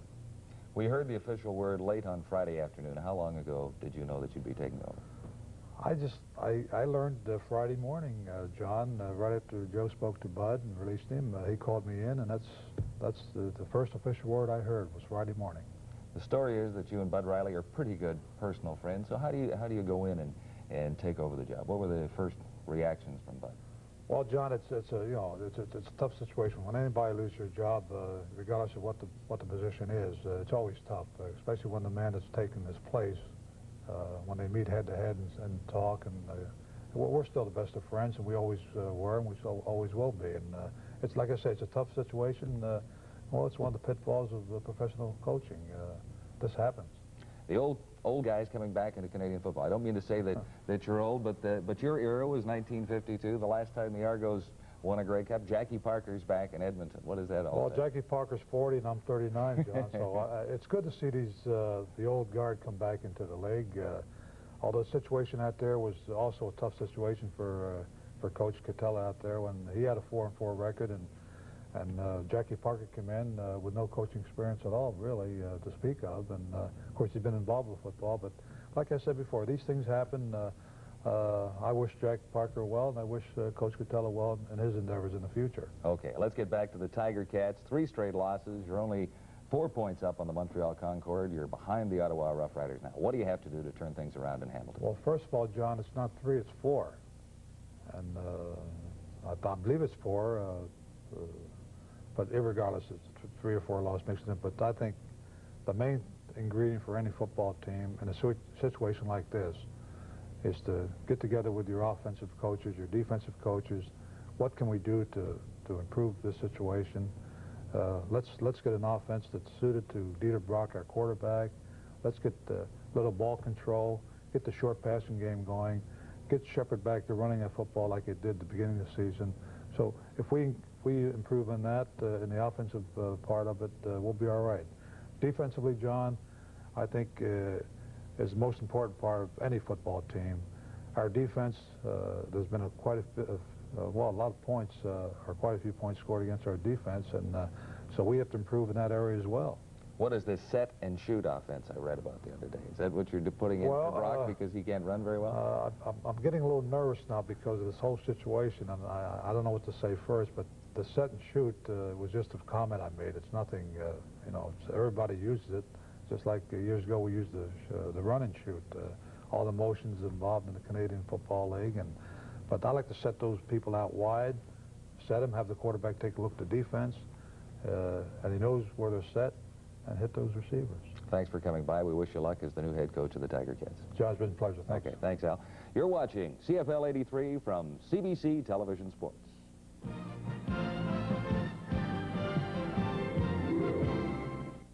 When I've got 2 cords of wood to cut in a hurry, I grab my Pioneer chainsaw. Pioneer's electronic ignition makes it easy to start. It's a reliable, hard-working machine that lets you finish up in no time. For a limited time only, with the purchase of Pioneer Chainsaw Model 1074 P28, P38, P41, or Farm Saw, you'll receive 2 free chains. For the name of your local Pioneer dealer, look in the yellow pages or call SCAN4 at 474-0411. Hello, I'm Douglas Fisher, speaking to you for the Victorian Order of Nurses. Swapping prescription drugs can be dangerous. You know how it happens. One person mentions a problem and describes the symptoms. A friend says he's had a similar problem and offers his medication. But the hitch is that although the symptoms may be similar, the problems may be completely different.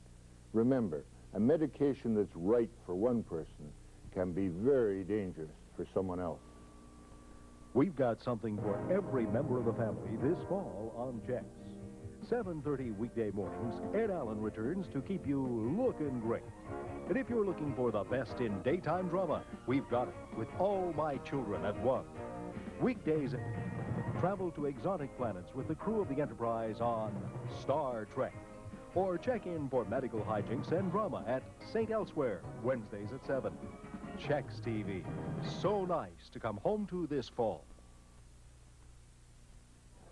John Wells back at our CFL control in Toronto as halftime continues. Don Whitman standing by at Exhibition Stadium.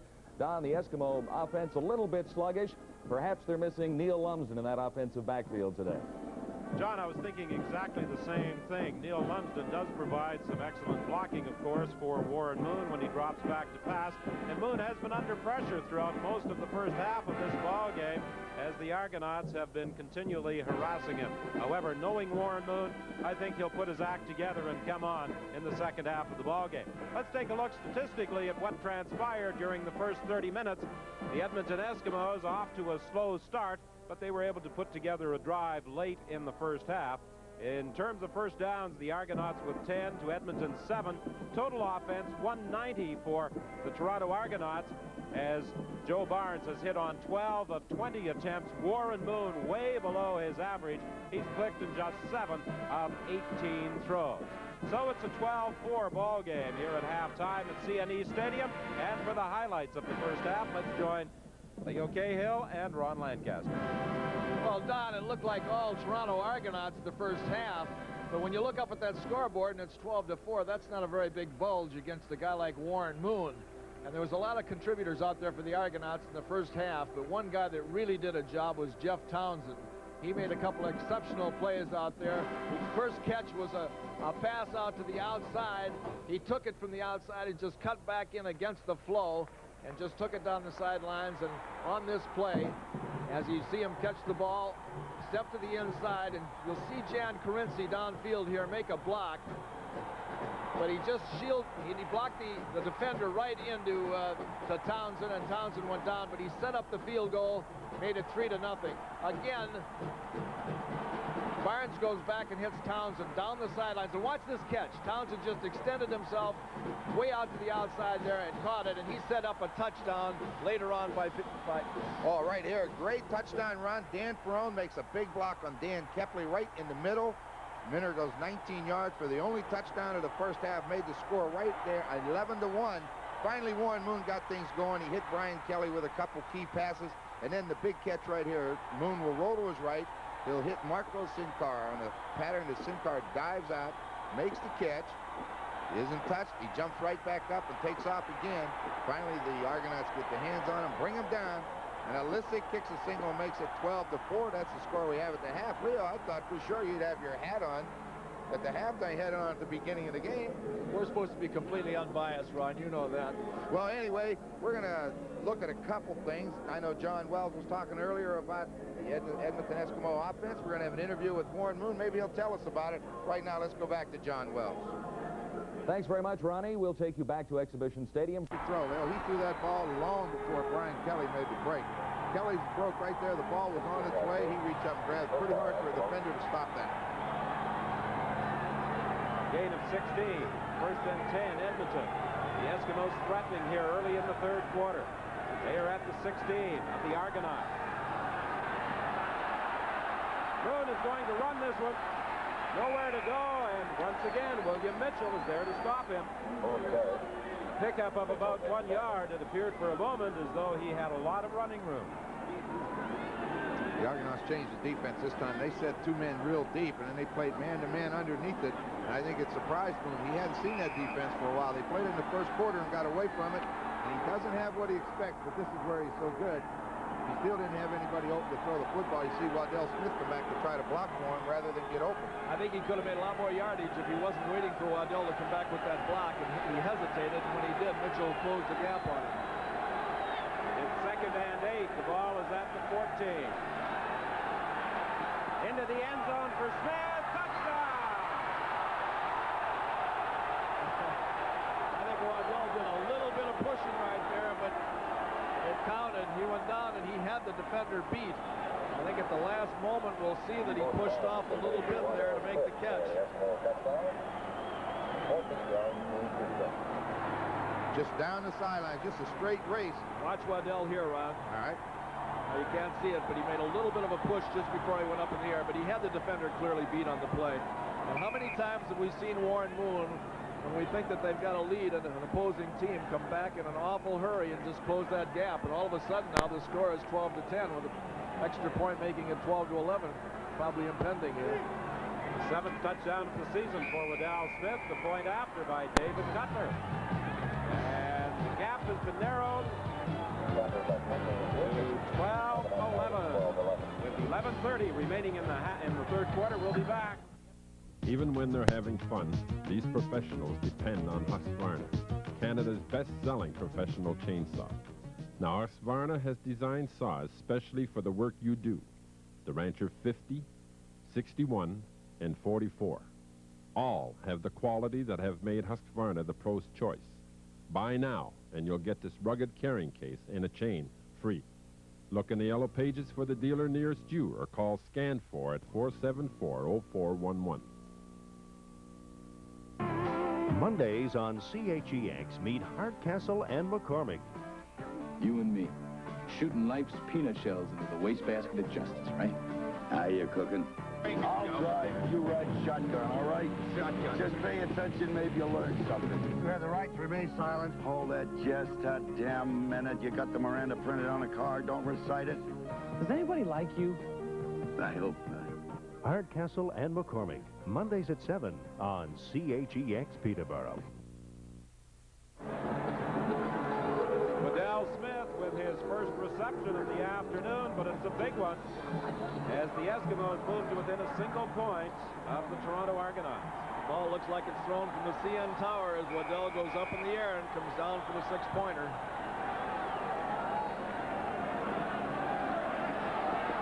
Jeff Townsend starting out from the goal area. He has got some speed.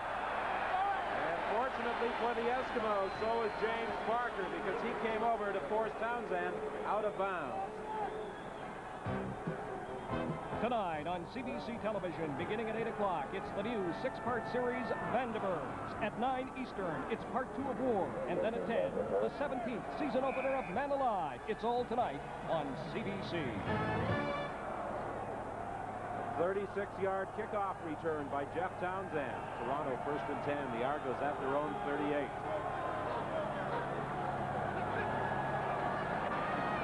Barnes throwing deep down the sidelines. Complete. No, the rule was out of bounds. Emmanuel Tolbert on the sidelines and stepped out of bounds. Ron, that's a little bit of the same right there, rolling out to the left and creating a one-on-one situation down that sidelines on the right-hand side. And he got him one-on-one and got the ball to him, but unfortunately he was out of bounds when he caught it. Yeah, no question in the picture, he's out of bounds. You're exactly right. They just switched the outside receivers. Greer came in, Tolbert went out, and Prieto was in a race with him down the sidelines. The Eskimos with 7 deep backs now on this second down play. The draw play was Cedric Winter. He's got a first down. You know, Don, this is what you're going to see more and more start to happen in the Canadian Football League. All teams have gone to those 2 real deep defensive backs, and when that happens, they're taking out a linebacker, and you're going to see more teams running on second down. Cedric Minter this time up through a good block. Dan Kepley, Minter bounces off, makes the first down. It's the same as we referred to last week, too. When the quarterback starts his sprint off, that defensive end takes the contained position and opens up that off-tackle play for Minter. Barnes made a to run this one as he can't find a man open, and he goes down at the 50 of the Eskimos, pinned by Dale Potter. He's about 2 yards shy of a first down. Potter made the tackle. I think he made a good move going down. He had Potter to his right, Kempley to his left.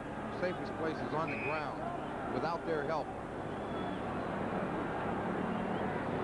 I think those linebackers get a gleam in their eye when they see those quarterbacks running into their territory. All linebackers have those weird eyes anyway. And that quarterback runs there, they definitely get wild.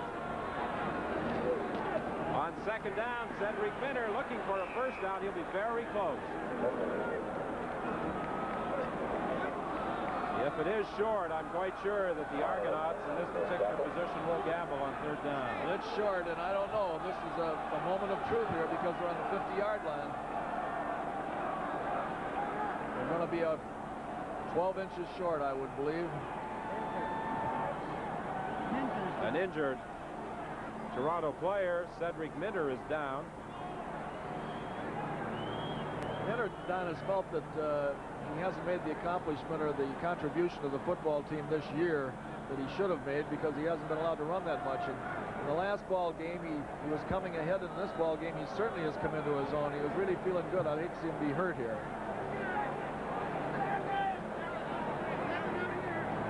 Trainer Fred Dunbar looking after the injured Cedric Minner, and he gets a round of applause as he's able to get up and walk off to the Argo bench. There's a toss to Minner. It's just a toss around the end. They want to get him outside. Usually it's ganged up inside. Just an excellent block. But there you see the first hit by Potter. There comes Towns. And as you see, he's going to be a little bit short. So the short yardage offense moves in. Ron Lancaster, I think, always believes in this situation. You give it to your best running back, right? Always. Barnes will carry this one. In a situation like this, Barnes has got to carry this. They're going to stack it up in the middle there. Third and inches, Barnes carries. Barnes does not get it. I don't believe he gets it, Ron. Barnes carries. It all depends on where those officials want to put the ball, but I do not believe he gets it. He had to get over that first white marker. He didn't do it. He didn't get it. As soon as the linesman put that foot down, he's still going to be about 6-8 inches short. You got to have some soul searching on that play after the ball game is over too, and wonder whether at midfield at this stage of the ball game you should go after it on 3rd and a half a yard. He didn't get it. Good defensive effort by the Edmonton Eskimos, and they take over just short of the 50-yard line. We'll return right after this.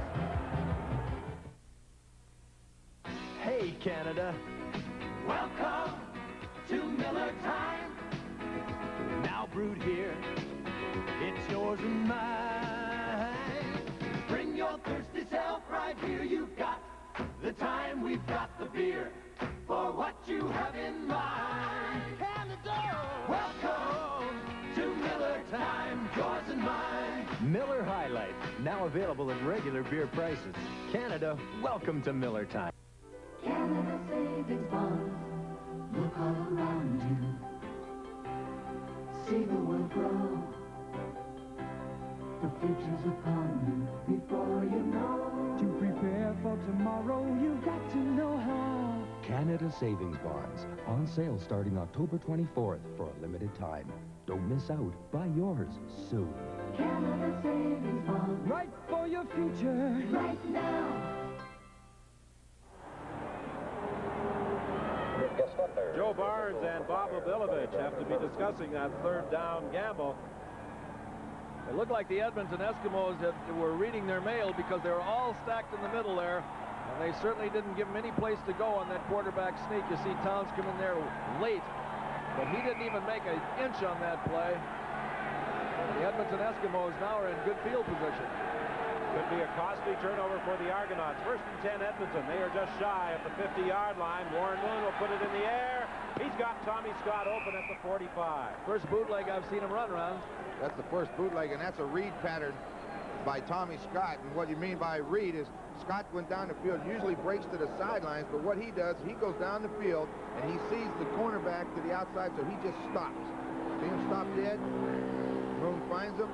He takes 2 more steps, Marcellus Green covers it. They've looked like they've done that a couple times before. It sure does. I think they have. 1st and 10 at the 45 now. Handoff inside to Scott Stout if he gets to the 40-yard line. A pickup of 5 and will be 2nd and 5. 2 of the defensive stalwarts so far in this ball game, James Parker and Emilio Fraietta, both have made big plays for the Eskimos. It will be 2nd and 5. Edmonton, the offensive unit, threatening for the first time to put Edmonton in front. For anybody that's wondering, Parker is the defensive lineman.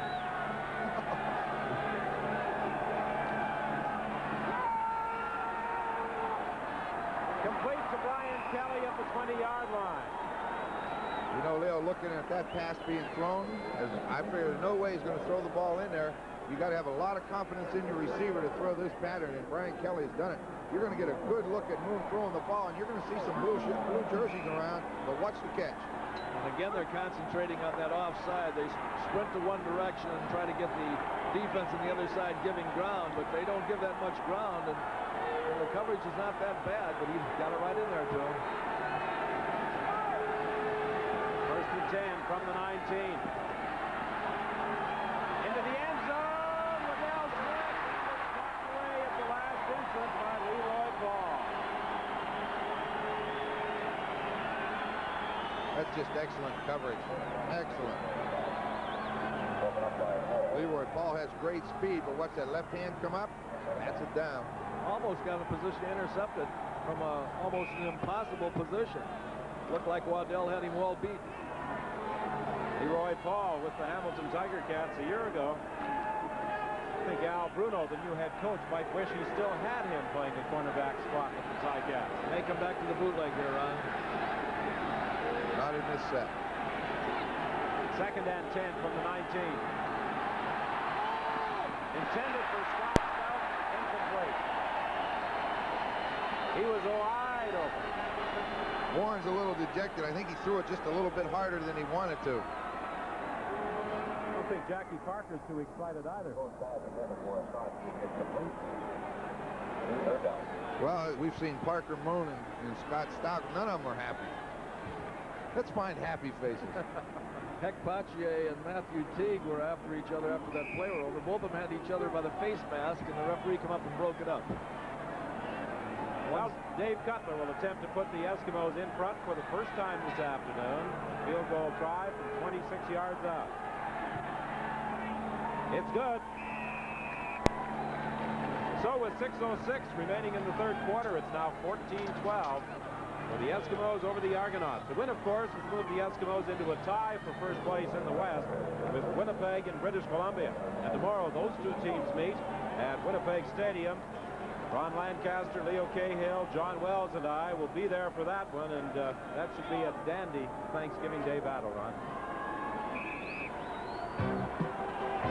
Tomorrow afternoon on CBC television, it's the battle for first place in the West as the BC Lions meet the Blue Bombers in Winnipeg. That's tomorrow afternoon at 3 Eastern on CBC.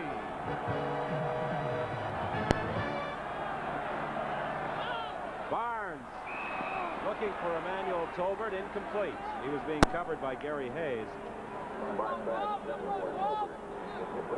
Well, the Argonauts are doing the same thing in this 3rd quarter that Edmonton did in the 1st quarter. They're playing to keep Edmonton down to three points or a possible maybe couple more points, but they're playing for that wind in the 4th quarter. The wind is still a big factor out here. You run the football, Leo? They brought out Tom Towns and put in the extra defensive back.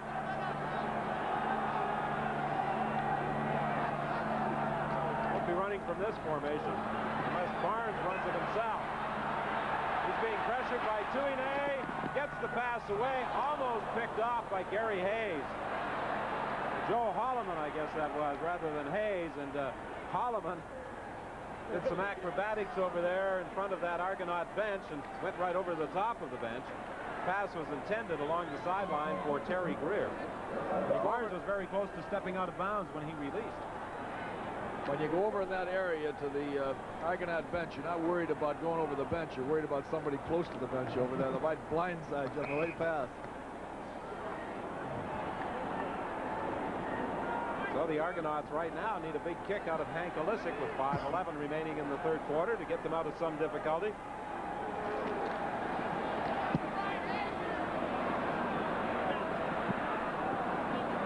Ball bounces to Gary Hayes, and Hayes spins off a couple of tackles and gets out to the 47-yard line. A 42-yard kick by Hank Olisic, a good return by Gary Hayes, and once again the Eskimos have good field position. Gord Elzer was there to make the tackle. As Warren Moon walks on the field there, he's wishing that he got that touchdown down at the other end, because with this wind factor that's going to go against him in the fourth quarter, he's got to make hay while the sun shines right now. You know, Don, I really believe that sun's quite a problem for those guys trying to catch those punts. That time they let it hit the ground, and they don't normally do that. And I think that fumble early in the quarter by Carinci was caused by that. You certainly don't want to let the ball hit the ground on artificial turf. Scott Stout goes down right at the line of scrimmage. The Eskimos have not had a running game at all this afternoon. Their offense has been all the passing of quarterback Warren Moon. Matthew Teague slowed down Scott Stout, and Darrell Nicholson came in to finish the job. It will be 2nd and 10. Ball between the 47 and 48-yard lines. 4:12 the time left in the third quarter. 14-12, the Eskimos lead. What's the pick? What's the pick? Sinkar makes the catch. First down at the 33-yard line. That was a sensational catch by Sinkar. He's come in here this afternoon to take Fryer's place. Jackie Parker said he had a lot of confidence in this young man. The Argonauts better change that defense now. They're really putting that safety man in a bind. Last time Moon sprinted out and threw it back the other way. This time he stays right in the seam he sprints to, and Sincar's there. On the other side of the field, Tommy Scott was going down that way. And I think that Aykroyd is wondering about going back to the backside and giving him too much leeway to the onside. 1st and 10 from the 33. There's a lot of room down there now, too, again on this side. Sidelines for Sinkar. He was overthrown. Sinkar, a 5-year veteran out of the University of Alberta. 1978, most valuable player in the Rose Bowl. Warren Moon has yet to win the Shenley Award as the outstanding performer in the Canadian Football League, but he's been to a Grey Cup every year he's been in the CFL. You see some defensive instructions being passed on from Herb Patera to Dave Fennell. He said, get him. That's all he says. Get him. Hold that line. 2nd and 10. Moon fumbles the exchange. Who's got it?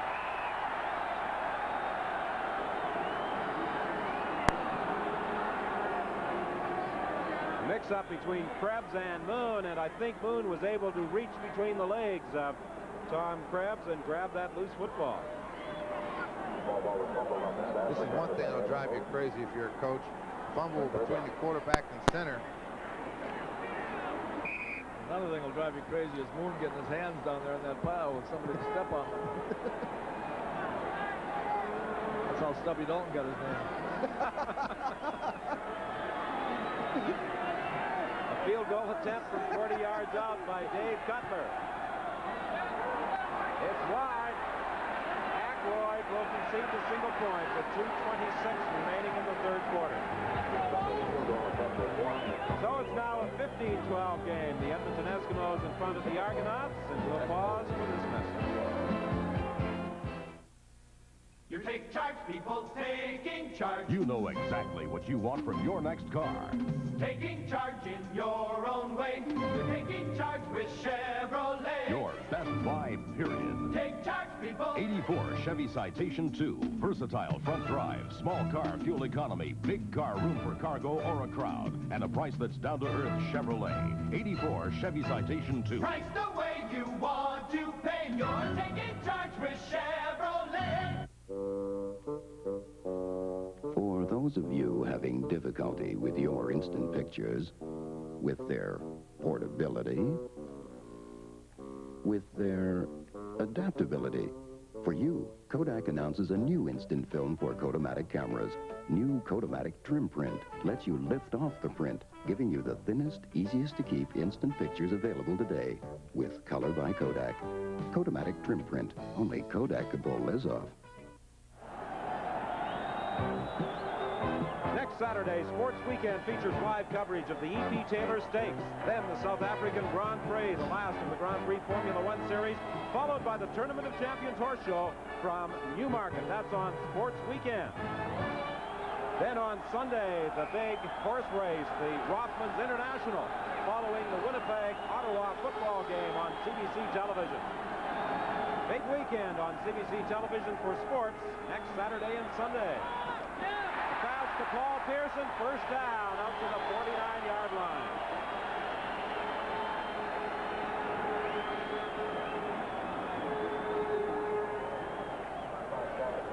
Pearson's going to take a couple pretty good cracks there as he comes across the middle. Makes a good catch of the football, makes the first down, but watch him here. Ronnie gets hit first of all by the guy behind him, and by the guy coming across from the front. Watch Antunovic make a hit right here. And Gary Hayes. Ooh, that'll break you from sucking eggs. First and 10, the Argonauts at their own 49, a minute 35 remaining in the third quarter. Barnes is in trouble. He got away from Frayetta. Throws to Townsend on the sideline, incomplete. He was being covered by Mike Durden, the newcomer. Boy, Barnes got a lot of pressure, but Emmanuel Tolbert had about 2 steps on Ed Jones downfield. He didn't have a chance to throw it to him. With 1:28 left in this third quarter, the Edmonton Eskimos are going to rue the day that they got down there twice and only came out with 4 points. This is what Emmanuel Tolbert gets good hit by Jones, but watch him get by him. There's a lot of room to throw the ball, but Barnes never had a chance. Second and 10, the Argonauts at their own 49. Again, Boone is after Barnes. Barnes throws back, intended for Cedric Minter. Similar play to one we saw earlier where Boone was chasing Barnes towards the sidelines, and Barnes almost ran out of room. I don't really blame Minter for not catching that football because Dan Kepley had a head of steam up, and he was about a step and a half away. Here's the time that we're going to see the Edmonton Eskimos with 1:03 left. If they don't do anything in the first play, they very well could quick kick on second down here and try to preserve that time for the kick.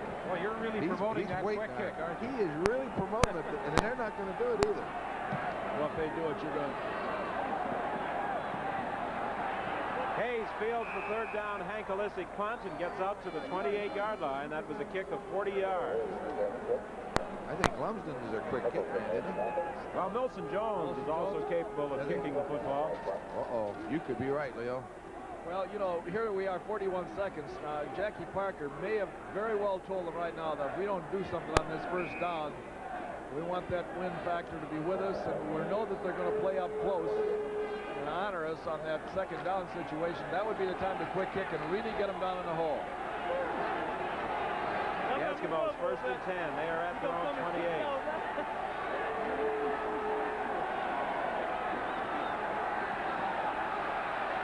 Warren Moon gets out to the 33-yard line. Matthew Teague caught him from behind. That time, secondary had all those receivers covered. Well, they're getting good pressure today from those guys up front. They've done a great job, and really the secondary has done a great job also. It's just in the last series is the best the Eskimos have looked in the ballgame. Well, here we are. No time left on the clock with a win factor right here. They should definitely quick kick on this play. This is it, the moment of decision. I don't believe they're going to. They're not lined up for it. You read the quarterback. If the quarterback comes out of week, he's trying money, not like that. Oh, I know that. Pass is incomplete, intended for Kelly. It was very nearly picked off.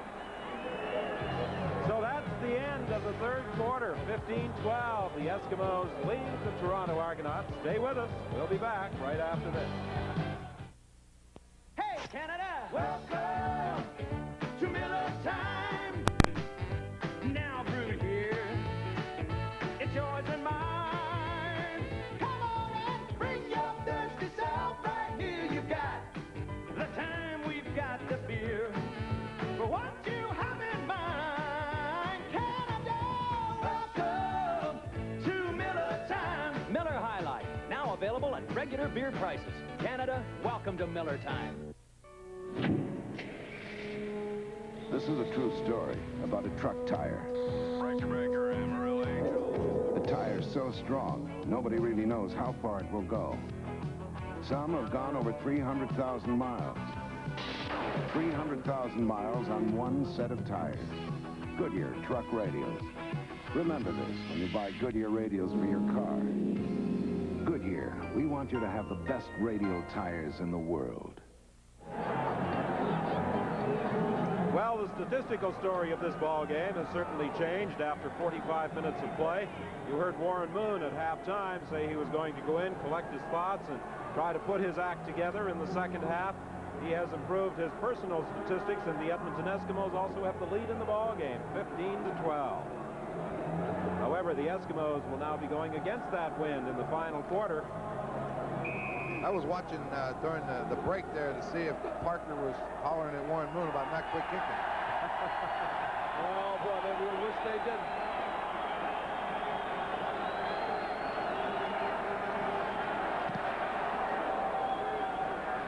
Paul Hickey's kick taken by Carl Brazeley at the 37-yard line.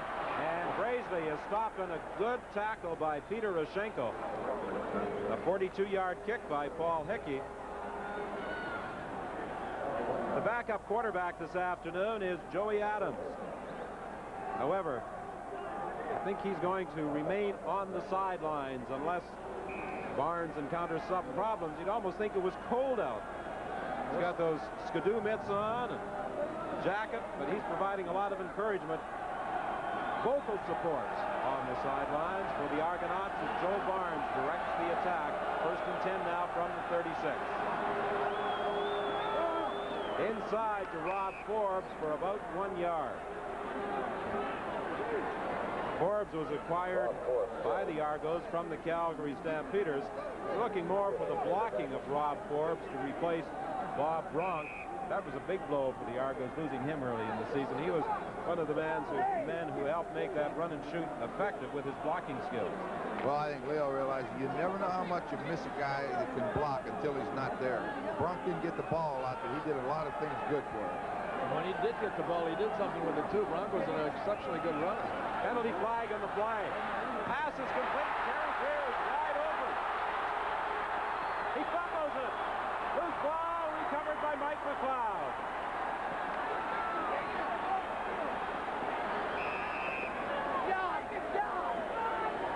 Now there was a penalty flag on the play. Back at the line of scrimmage. I don't see it.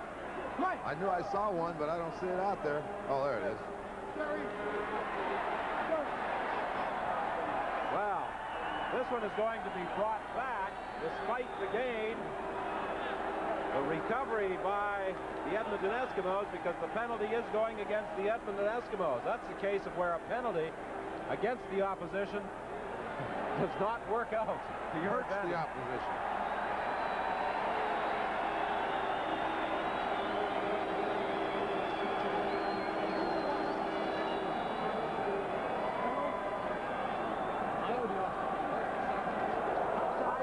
Edmonton number 37, 2nd down repeated. Look down there right now. You see Dave Pinnell coming off the field. He was injured out there, and the trainer went out. He was going to stay in the game. The referee said, no, you have to leave for one play, fella. Please. So it's now 2nd and 4. Cedric Minter looking for the first down. He's got it and more.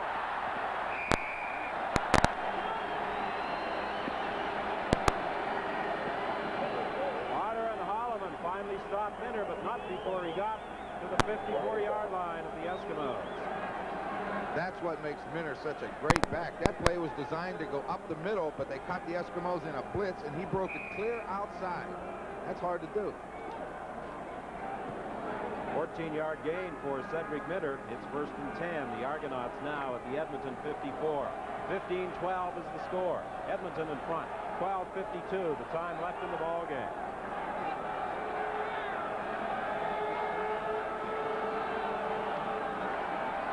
Terry Greer wide open.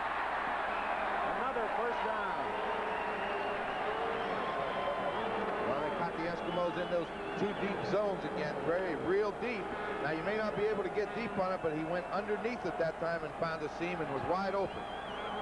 Joe Barnes wasted no time. He sprints to his left, and he looks right back immediately. Terry Greer just went down and underneath the linebackers. You'll see him. They're still behind him. Definitely come up and hit him. Greer now with 94 receptions for the season. The record, 102, established a year ago by Joey Walters. For Greer again, it's picked off. Ed Jones has the ball. And he brings it back to the 38-yard line, and there's a penalty flag on the play. But this time, the penalty is against Toronto. So the Eskimos will take over when we return to CNE Stadium. The move is on. All across Canada, over 50,000 people a month are opening. Great fun, and it's in stores now. Well, the penalty was against the Toronto Argonauts for a holding, but with Ed Jones' third interception of the season, the Eskimos naturally decline. Barnes is looking, but who makes the play? Joe Holloman hit Terry Greer as he tried to get down, and I don't think, as you were saying, Leo, you don't think, and I don't believe Barnes ever saw Ed Jones coming over. He didn't see Ed Jones in the middle. You're right, Holloman bumped Greer when he went down and stopped him from going deep, so Greer had to run toward the post. So when he saw Greer bumped and going toward the post, he let the ball go in there and didn't see Jones coming from the inside to pick it off. The 8-year veteran out of Rutgers with the interception gives Eskimos field position at the 38. I kind of like to see a guy like Ed Jones with his own team hat on the pitch. I think that's unusual.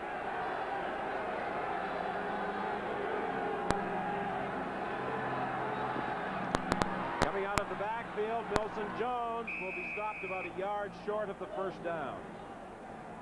I think Waddell Smith thought he was open on that one. He's about 60 yards away from everybody. You know, we talked earlier about the valuable contribution Bob Bronk has made to the Toronto Argonauts. The Edmonton Eskimos over the stretch drive, I think, are going to miss Neil Lumsden a lot, too. And Jim Germany, who was injured earlier in the year, of course. That's something that last night, talking to Tom Wilkinson about. They've got to come up with a running back and have him around because, you know, when you get into those playoffs in that cold weather, running game is more and more important. We'll talk about Lumsden's running, or about his blocking. He's made some big runs in playoff games, too. Warren Moon on second down, looking for the first down. Middle linebacker Darrell Nicholson made the penetration. May have got the yard. Let's see. They're going to measure it to determine if, in fact, it is a first down. Again tomorrow on CBC television, a reminder, the big game out of Winnipeg Stadium, the Blue Bombers and the British Columbia Lions battling for first place. John Wells, Ron Lancaster, Leo Cahill, and I will be there. And you can celebrate Thanksgiving by watching what we hope will be a great football game. Well, I'm looking forward to that one. Send turkey.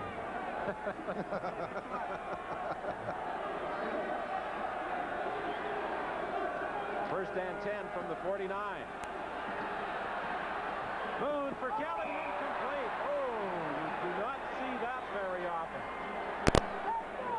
He put a great move on Leroy Paul. He started to break it out, took off deep again, and turned, and the ball's right there, and he dropped it. As you say, I don't know if I've ever seen him do that. Just drop it that easy. So it's second and 10 now from the 49. Old spaghetti legs, Jackie Parker, the player of the half century in the Canadian Football League. Parker really looks excited, huh? Never shows much emotion over there, does he?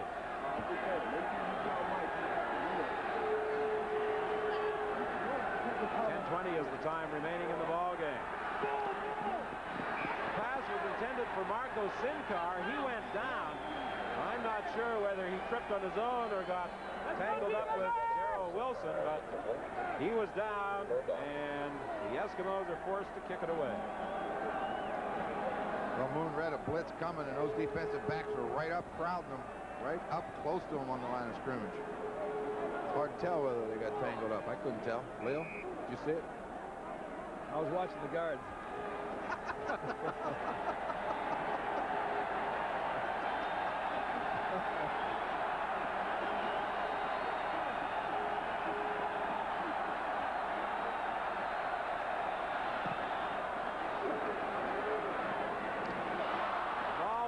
by Townsend. However, he does manage to recover at the 29.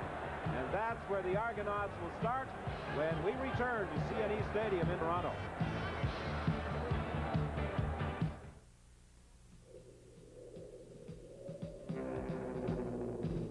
You're in control, I'll drift on by. It wasn't so long ago you got the old plane to fly. To test your skill and do something new, with good friends to see you through.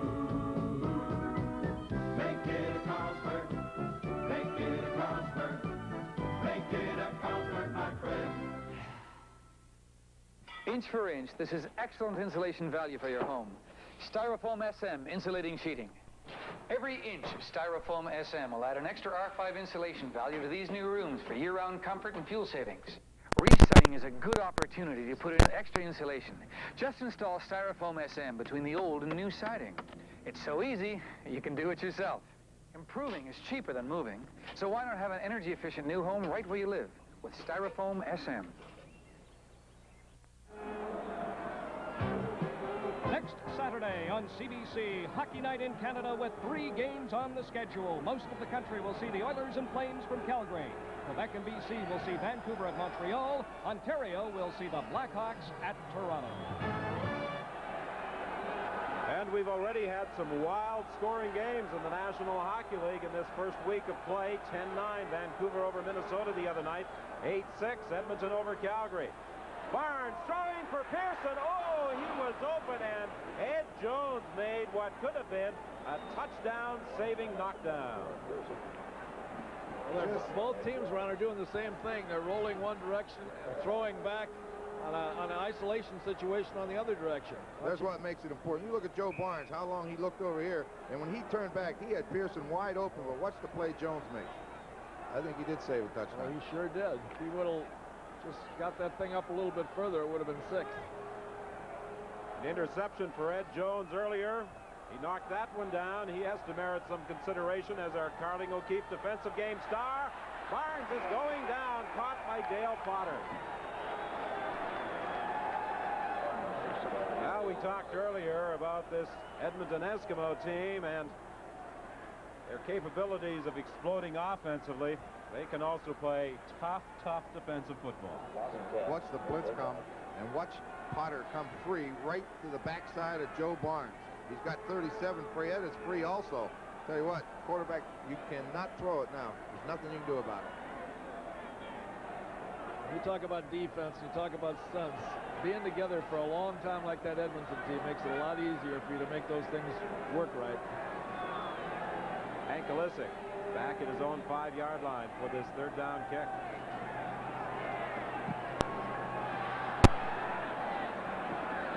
Hayes takes it back at the 43. Nowhere to go.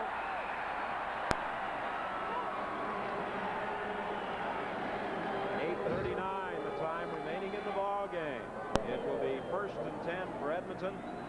The Eskimos are at their own 43-yard line. Don Moon was the first man downfield to make contact with punt returner Gary Hayes. That was a 47-yard kick by Hank Olisic. Well, they actually ruled that Moon got up, or Hayes got up almost to the 45-yard line, so that's where the Eskimos take over, 1st and 10.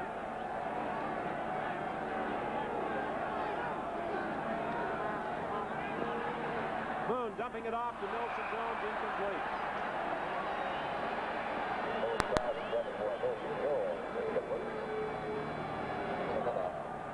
Jackie Parker showed a little emotion there on the sidelines. That's getting down into the guts of the game right now. It means a lot to move the football here so that you can punt them down and get them in trouble. 2nd and 10, just shy of the 45. 8 minutes remaining in the ball game. 15-12. The Eskimos lead the Argonauts.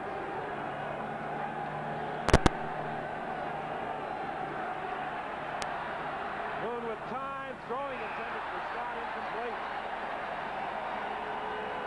Again, Carl Brazeley knocked it away. So the Eskimos are forced to kick it away. And you're punting against a pretty stiff breeze here. Field position with the wind at your back for the Argonauts look pretty good at this stage. Don is giving me the disclaimer, and it's up to me to read it. This program is copyright and is strictly for the private use of our audience. Any reproduction, retransmission, or exhibition, in whole or in part, without the express written consent of the Canadian Broadcasting Corporation, is strictly prohibited. Paul Hickey's third down punt. Bounces to Carl Brazeley at the 26-yard line. Brazeley unable to go anywhere. Penalty flag. A late hit will be charged, I think, against Mike Durden or Peter Oshchenko. Oshchenko, I believe, with a late hit. That will improve the Argonaut field position when we return. You take charge, people, taking charge. You know exactly what you want from your next car. Taking charge in your own way. You're taking charge with Chevrolet. Your best buy, period. Take charge, people. 84 Chevy Celebrity, front-wheel drive high-tech, family-size room, family-size fuel economy, gas or diesel, and a price that's down-to-earth Chevrolet. 84 Chevy Celebrity. Price the way you want to pay. You're taking charge with Chevrolet. You don't have to wait for the future or travel far to see Petro-Canada at work. Right now, in the foothills of the Rockies and in oil fields throughout Western Canada, Petro-Canada wells are producing oil and producing gas to meet Canada's needs today. We're also finding new oil and gas to keep our energy reserves filled for tomorrow, bringing us one step closer to the goal of energy self-sufficiency. Petro-Canada, it's ours. Here's the first CFL update from Regina. Rookie Dave Badowich. His first kick in the CFL blocked by Harry Skipper. Number 18, Vince Faison for the Concorde. Falls on it in the end zone. Montreal out in front, 7-0 early in the game. Well, of course, John, that's a big ball game for the Montreal Concorde. A victory could move them within 2 points of the Hamilton Tiger Cats in the battle for third place. Terry Greer's open.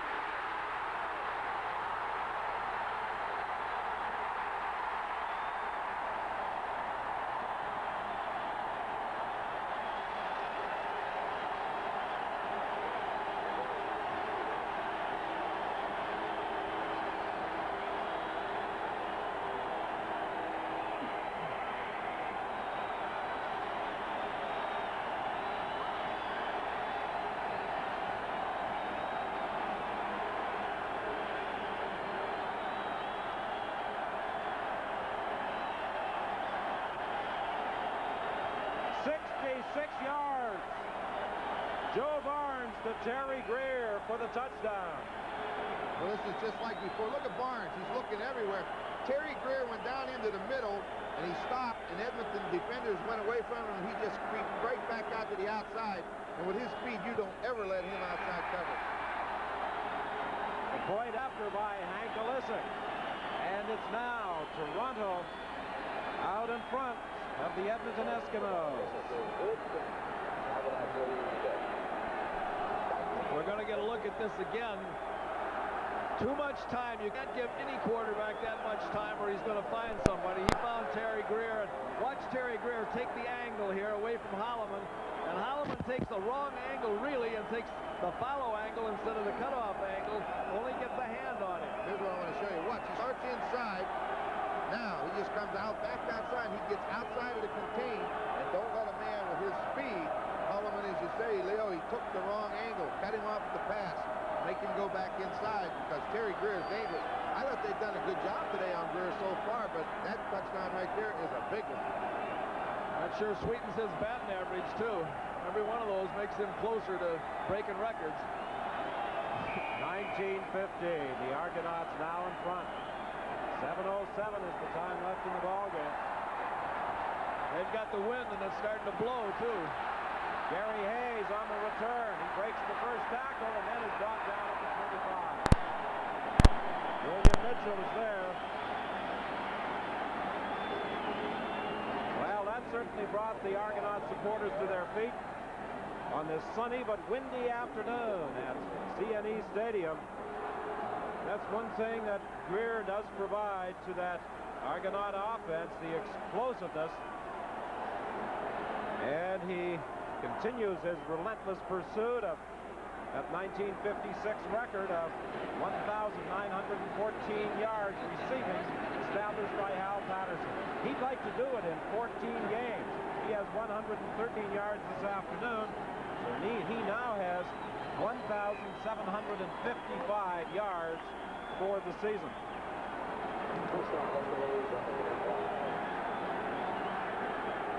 First and 10, the Eskimos are at their own 25.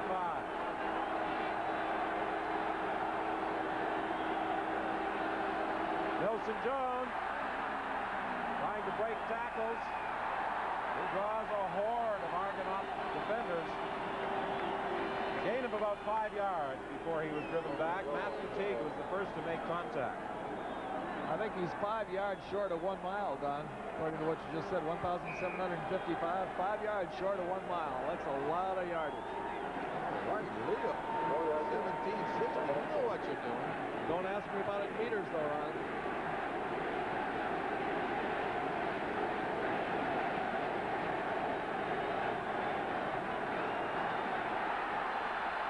Second down, Moon tackle.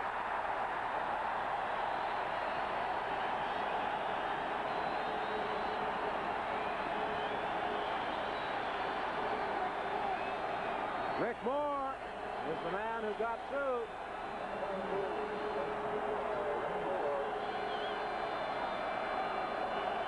Well, initially there, they gave Moon plenty of time to look downfield, but their coverage was just all over the field. He's looking back and forth, and he's got plenty of time to throw, but at the last minute, Moore comes from the offside, and he just can't take that much time.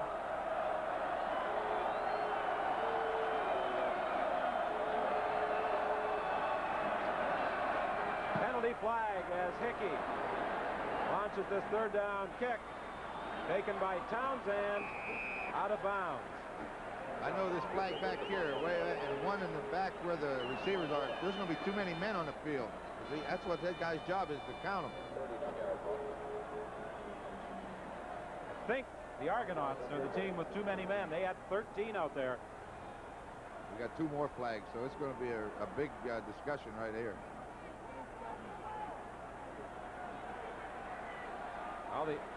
Well, the Argonauts still have 13 players out on the field. That's where your coaches are saying, will you get off of the field, please? Come over here on this side. Now, funnily, they sent Tony Lawson. Third down repeated. Off the field. It's going to be a repeat of the third down. See, that's what happens. Nobody knows who the extra guy is out there, but I'll tell you one thing. Finally, 77's going to get out here, Lawson.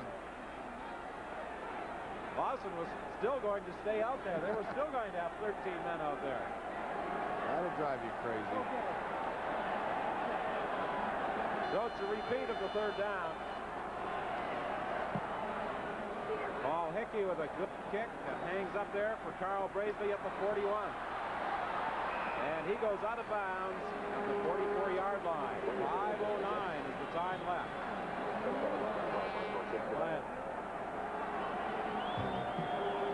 Next Sunday on CBC, the Winnipeg Blue Bombers and the Rough Riders from Lansdowne Park in Ottawa at 1:30 Eastern. Immediately following the CFL, it's the Rothmans International, Canada's richest thoroughbred horse race, live from Woodbine in Toronto.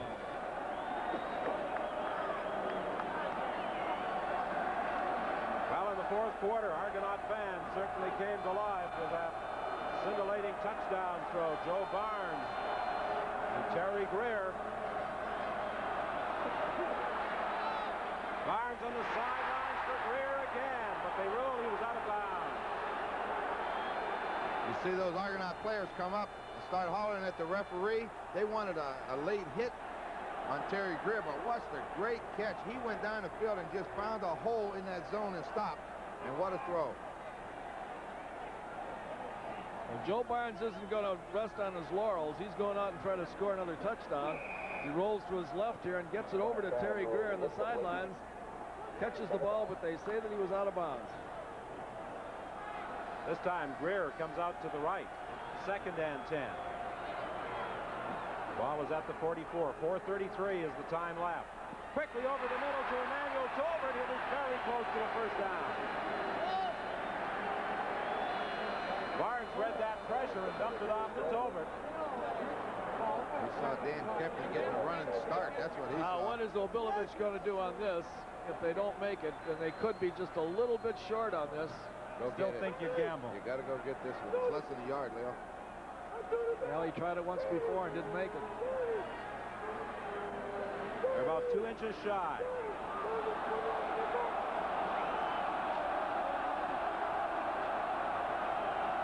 I saw offensive line coach Bob Paulson came 5 yards out on the field and give them the thrusting motion to go for it.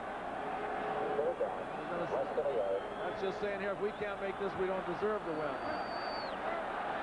19-15, Toronto in front. 4:10, the time remaining. A third down gamble by the Argonauts.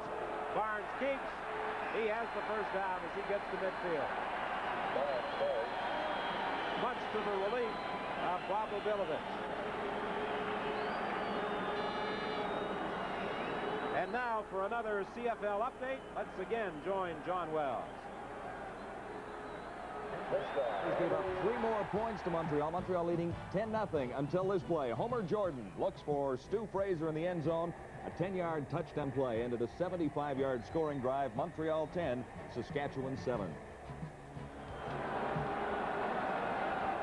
Well, they've got quite a ball game going at Taylor Field in Regina. We've had an interesting afternoon at CNE Stadium. 19-15, 1st and 10 now for the Argonauts at midfield. Terry Greer, another first down for Toronto at 143.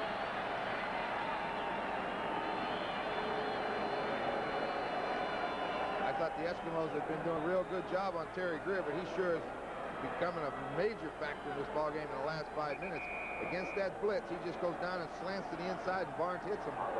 The coverage wasn't bad on it either. It's supposed to be frustrating. 2:59 is the time remaining, and it will be 1st and 10 Toronto at the Edmonton 43 when we return. Carlsberg Light, all right. People here say it's one good beer. Carlsberg Light, all right. Cold as ice, it's one real good beer. Crack a cold one and you'll see why it's got that great light taste for me. Carlsberg Light, all right. Raise a cheer for good beer. Take charge, people, taking charge. You know exactly what you want from your next car. Taking charge in your own way.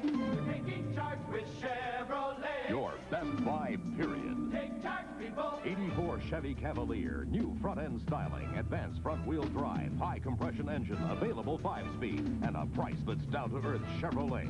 84 Chevy Cavalier. Price the way you want to pay. You're taking charge with Chevrolet. Well, our Carling O'Keefe offensive and defensive game stars will be selected at the conclusion of this tussle. And a couple of the prime candidates are right there, Terry Greer and William Mitchell. 1st and 10. Pass complete to Paul Pearson. He was caught immediately. Gary Hayes had him after a pickup of just a couple of yards. For the Edmonton Eskimos, Ed Jones has to merit some consideration.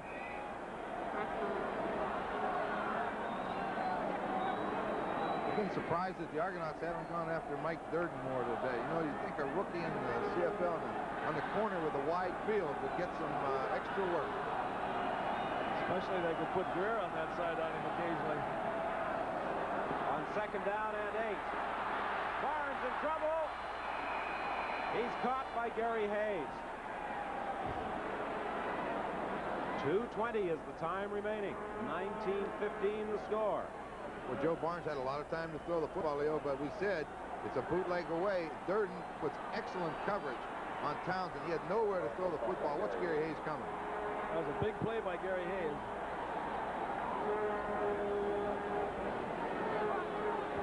Punt it or kick a field goal, Leo? think that they would punt it, because if they missed the field goal, Edmonton would have the ball back at that point. All right, Leo. You cannot fool him. Malisic will be trying to angle this one out of bounds, I'm sure. Hayes fumbles the ball. It's loose. Edmonton did recover.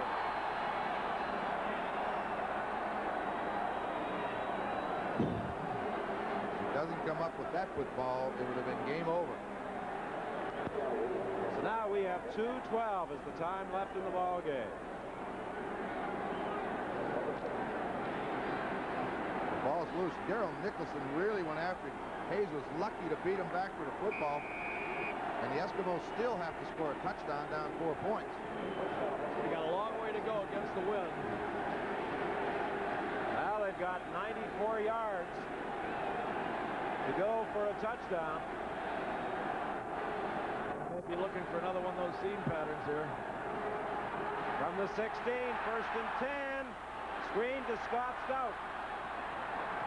He gets up to the 23-yard line.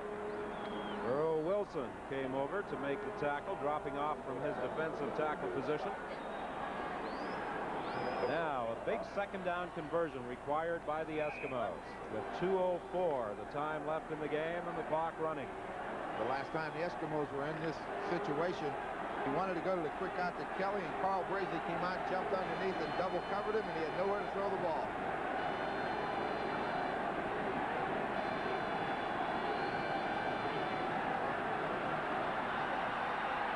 Over the middle for Milson Jones, incomplete.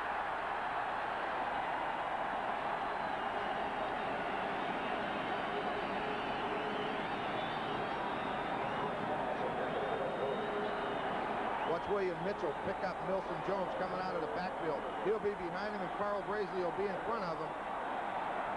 Ball was a little low, but it was catchable. Oh, it's right on the money. I mean, there's no way that he should have dropped that football. There's no kind of coverage there at all that stopped the catching of that football. It's just a matter of squeezing it. He's going after this. He's going after it. That's what he's going to do. Parker trying to signal for a timeout. And he did. Got it. 1:40 is the time remaining. Okay, Leo, now you got 3rd and 4. What are you going to do? You have to score. You got to make this. 1 minute and 40 seconds left. Well, Jackie's always been a gambler, and he's going to go for it right here. I'd give the ball to Moon and let him roll one way or the other with the option of running for the yardage if he can't complete it. I would, if I was going to roll him, I'd roll him wide side of the field. He's got that ball in this hash. But you know what? The Argonauts have done a great day today of? They have brought tremendous outside pressure way upfield. They're really forcing them to come back inside. They haven't allowed them outside free yet today. And I think that guys like William Mitchell will come with that outside rush right now and try to cut him off. Not let him get outside. Well, you see the time remaining, 1:40, with the Eskimos calling the timeout. They trail by 4 points. Warren Moon in a final conference with head coach Jackie Parker. And the Eskimos are gambling on 3rd and 4. Ball game could hinge on this play right here. Well, the fans are going to react here. I know they are, and so he better call the play on a quick count. They'll be able to hear too well.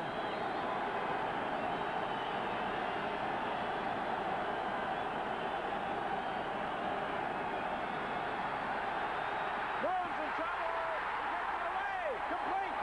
But there's a penalty flag on the play. My golly, he's got the first down, though. Tommy Scott made the catch for the first down. Moon had been caught, still managed to get the pass away, even though he was in the grasp of Franklin King, and that has silenced the crowd at CNE Stadium. That was unbelievable. Moon was very fortunate to get it off it, but he still threw a strike. And that's what you call instinct. Yeah, and I don't even think that he knew that. I don't think he saw it. I think he just felt it. Moon bootlegs and comes back to the short side of the field with it. He's trying to hit Tommy Scott all the way, but Scott's covered.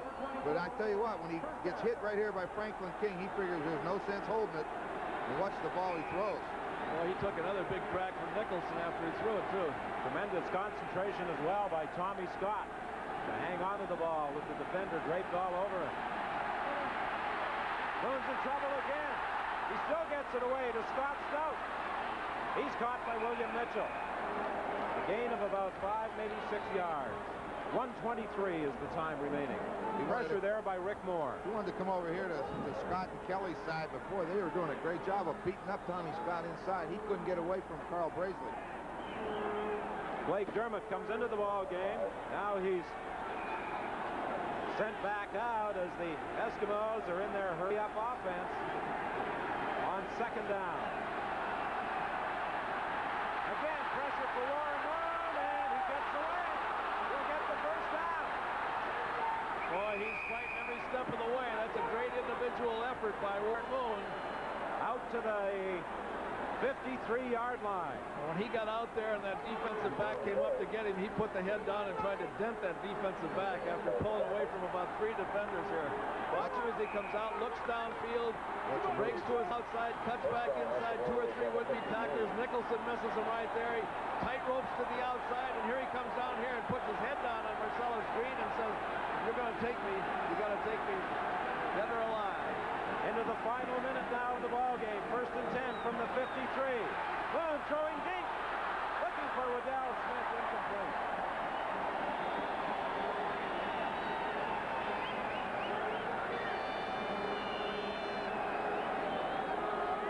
"44 seconds remaining. The Eskimos 2nd and 10 at their own 53. 19-15. The Toronto Argonauts lead. Was intended for a strip.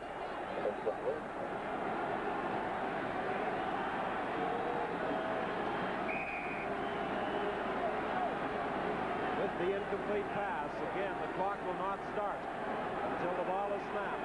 What they got to concentrate on right now with 44 seconds is the first down.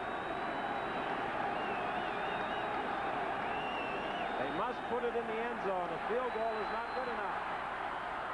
Intended for Brian Kelly, almost picked off by Ken McEachlan.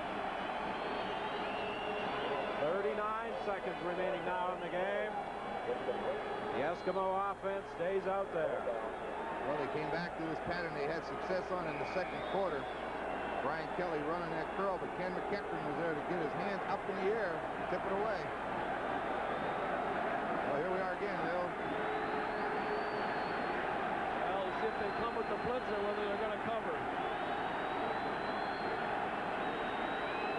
3rd and 10. Moon complete. No, incomplete. It looked as though Kelly had it, but Marcellus Green managed to pull it away from him, and that will be the ball game with 33 seconds left.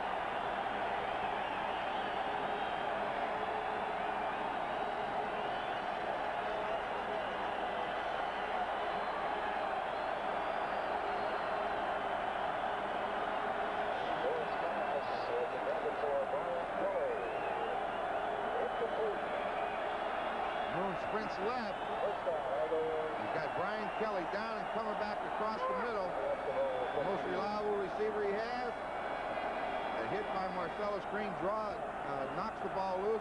That's it. We ought to be able to kill this one. They'll only be able to use up 1 or 2 seconds on this first play. That takes it down to 30 as the clock does not start on the change of possession till the ball is snapped. There you see Larry Highbaugh standing beside Jackie Parker at that Edmonton bench. Highbaugh with a Charlie horse injury out of the lineup this afternoon. At this stage in the game, and reflecting, it all comes back to those 2 opportunities that Edmonton had when they got down there close to the goal line and only came out with 4 points. They needed a touchdown in there both times when they went down there. They'd have the ball game intact, but they come out with 4 points. That's the difference. That takes the clock down to 13 seconds. And now, a relieved Bob Bobilovich looks on, and Joe Barnes will have no trouble taking this one down for time. Final play of the ball game, and the Argonauts are winners by a score of 19-15. And the Argonauts have clinched at least the tie for first place in the East, Jackie Parker, and his Eskimos remain in third spot in the West, 2 points behind Winnipeg and British Columbia, who meet tomorrow in a game you'll see on CBC television, and they're 2 ahead of the fourth place Calgary Stampeders, losers last night to the Ottawa Rough Riders.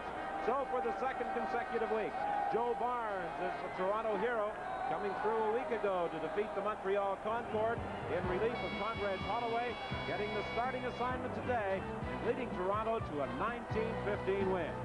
We'll be back with our post-game show right after this. Carlsberg Light. All right. People here say it's one good beer. Carlsberg Light. All right. Cold as ice. It's one real good beer. Crack a cold one and you'll see why it's the light, refreshing taste for me. Carlsberg Light. All right. Raise a cheer for good beer.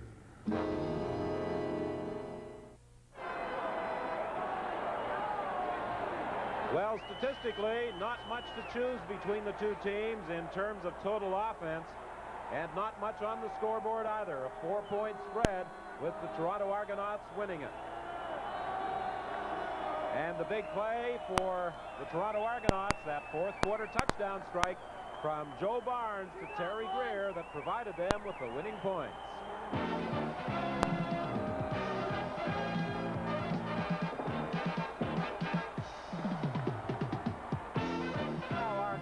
Keep Sports offensive and defensive game star. Well, as we suggested earlier in the ball game, Terry Greer and William Mitchell had played extremely well on behalf of the Argonauts. They were our choices. Terry, congratulations. A big touchdown strike for the winning points. All right, thank you. I needed to do something. I was having a bad day. It seemed like, could anything go right for me? I was glad to finally make the big play. Well, you certainly came through with a big play. Terry, a tough ball game this afternoon against Edmonton. Early in the ball game, they were doing a pretty good job, I think, in covering you. Well, I can't hear you that good, but anyway, I don't know, early in the ball game, they changed the defensive scheme. We didn't exactly know what they was going to do, and they gave us a little trouble, and I'm just glad we was able to come with a few big plays. Well, Terry, you scored that 66-yard touchdown. You may have trouble hearing us, but you can see the monitor. How would you like to describe this major score? Well, we just caught a little slant inside, and Joe made a good pump, and I just took it back outside. I was just reading Joe, and it was just a foot race to the end zone. And there aren't many defensive backs in the Canadian Football League who are going to catch Terry Greer when he gets a step on them. You went the 66 yards to put the Toronto Argonauts in front. Terry, I know that that 1,914 yards is a mark that you're looking at breaking, the record established by Hal Patterson in 1956. You would like to do it in 14 games as well, wouldn't you? Oh, yes, definitely. So, I mean, Hal Patterson had to be a great receiver to accomplish such great deeds in, I guess, only, 14 games. And I'll be very pleased if I could do it in 14. But if not, you know, it don't make a difference as long as we win it. Well, Terry, it looked to me like at times that Barnes was rolling away from you and then coming back to you and trying to get you one-on-one on the offside. Was that a planned thing? Well, it was planned. The whole defensive scheme, they would roll to any side we would roll. They would roll to our motion, and they just left the backside one-on-one, and we finally realized that and came back to it a few times. I think they were doing the same thing on you, too, weren't they? Oh, yes, definitely. Did they do anything differently to you out there today? Did they try any special coverage because of the success you've had this year? Oh, yes, definitely. I think they each side I go to, what we call a zero, and they would just roll everybody over to that particular side. It just gave us a lot of problems in the first half. I think they was trying to cut me out of the offense. Did you notice much double coverage early in the ball game? Oh, yes, definitely so. You know, I guess I could have had a few big plays. I dropped a few balls. I just had a bad day. You know, I was just fortunate I could make a big play that erased all the bad things. That's a nice way to end a bad day, Terry. Oh, I tell you, yeah. On a couple of your pass receptions today, it looked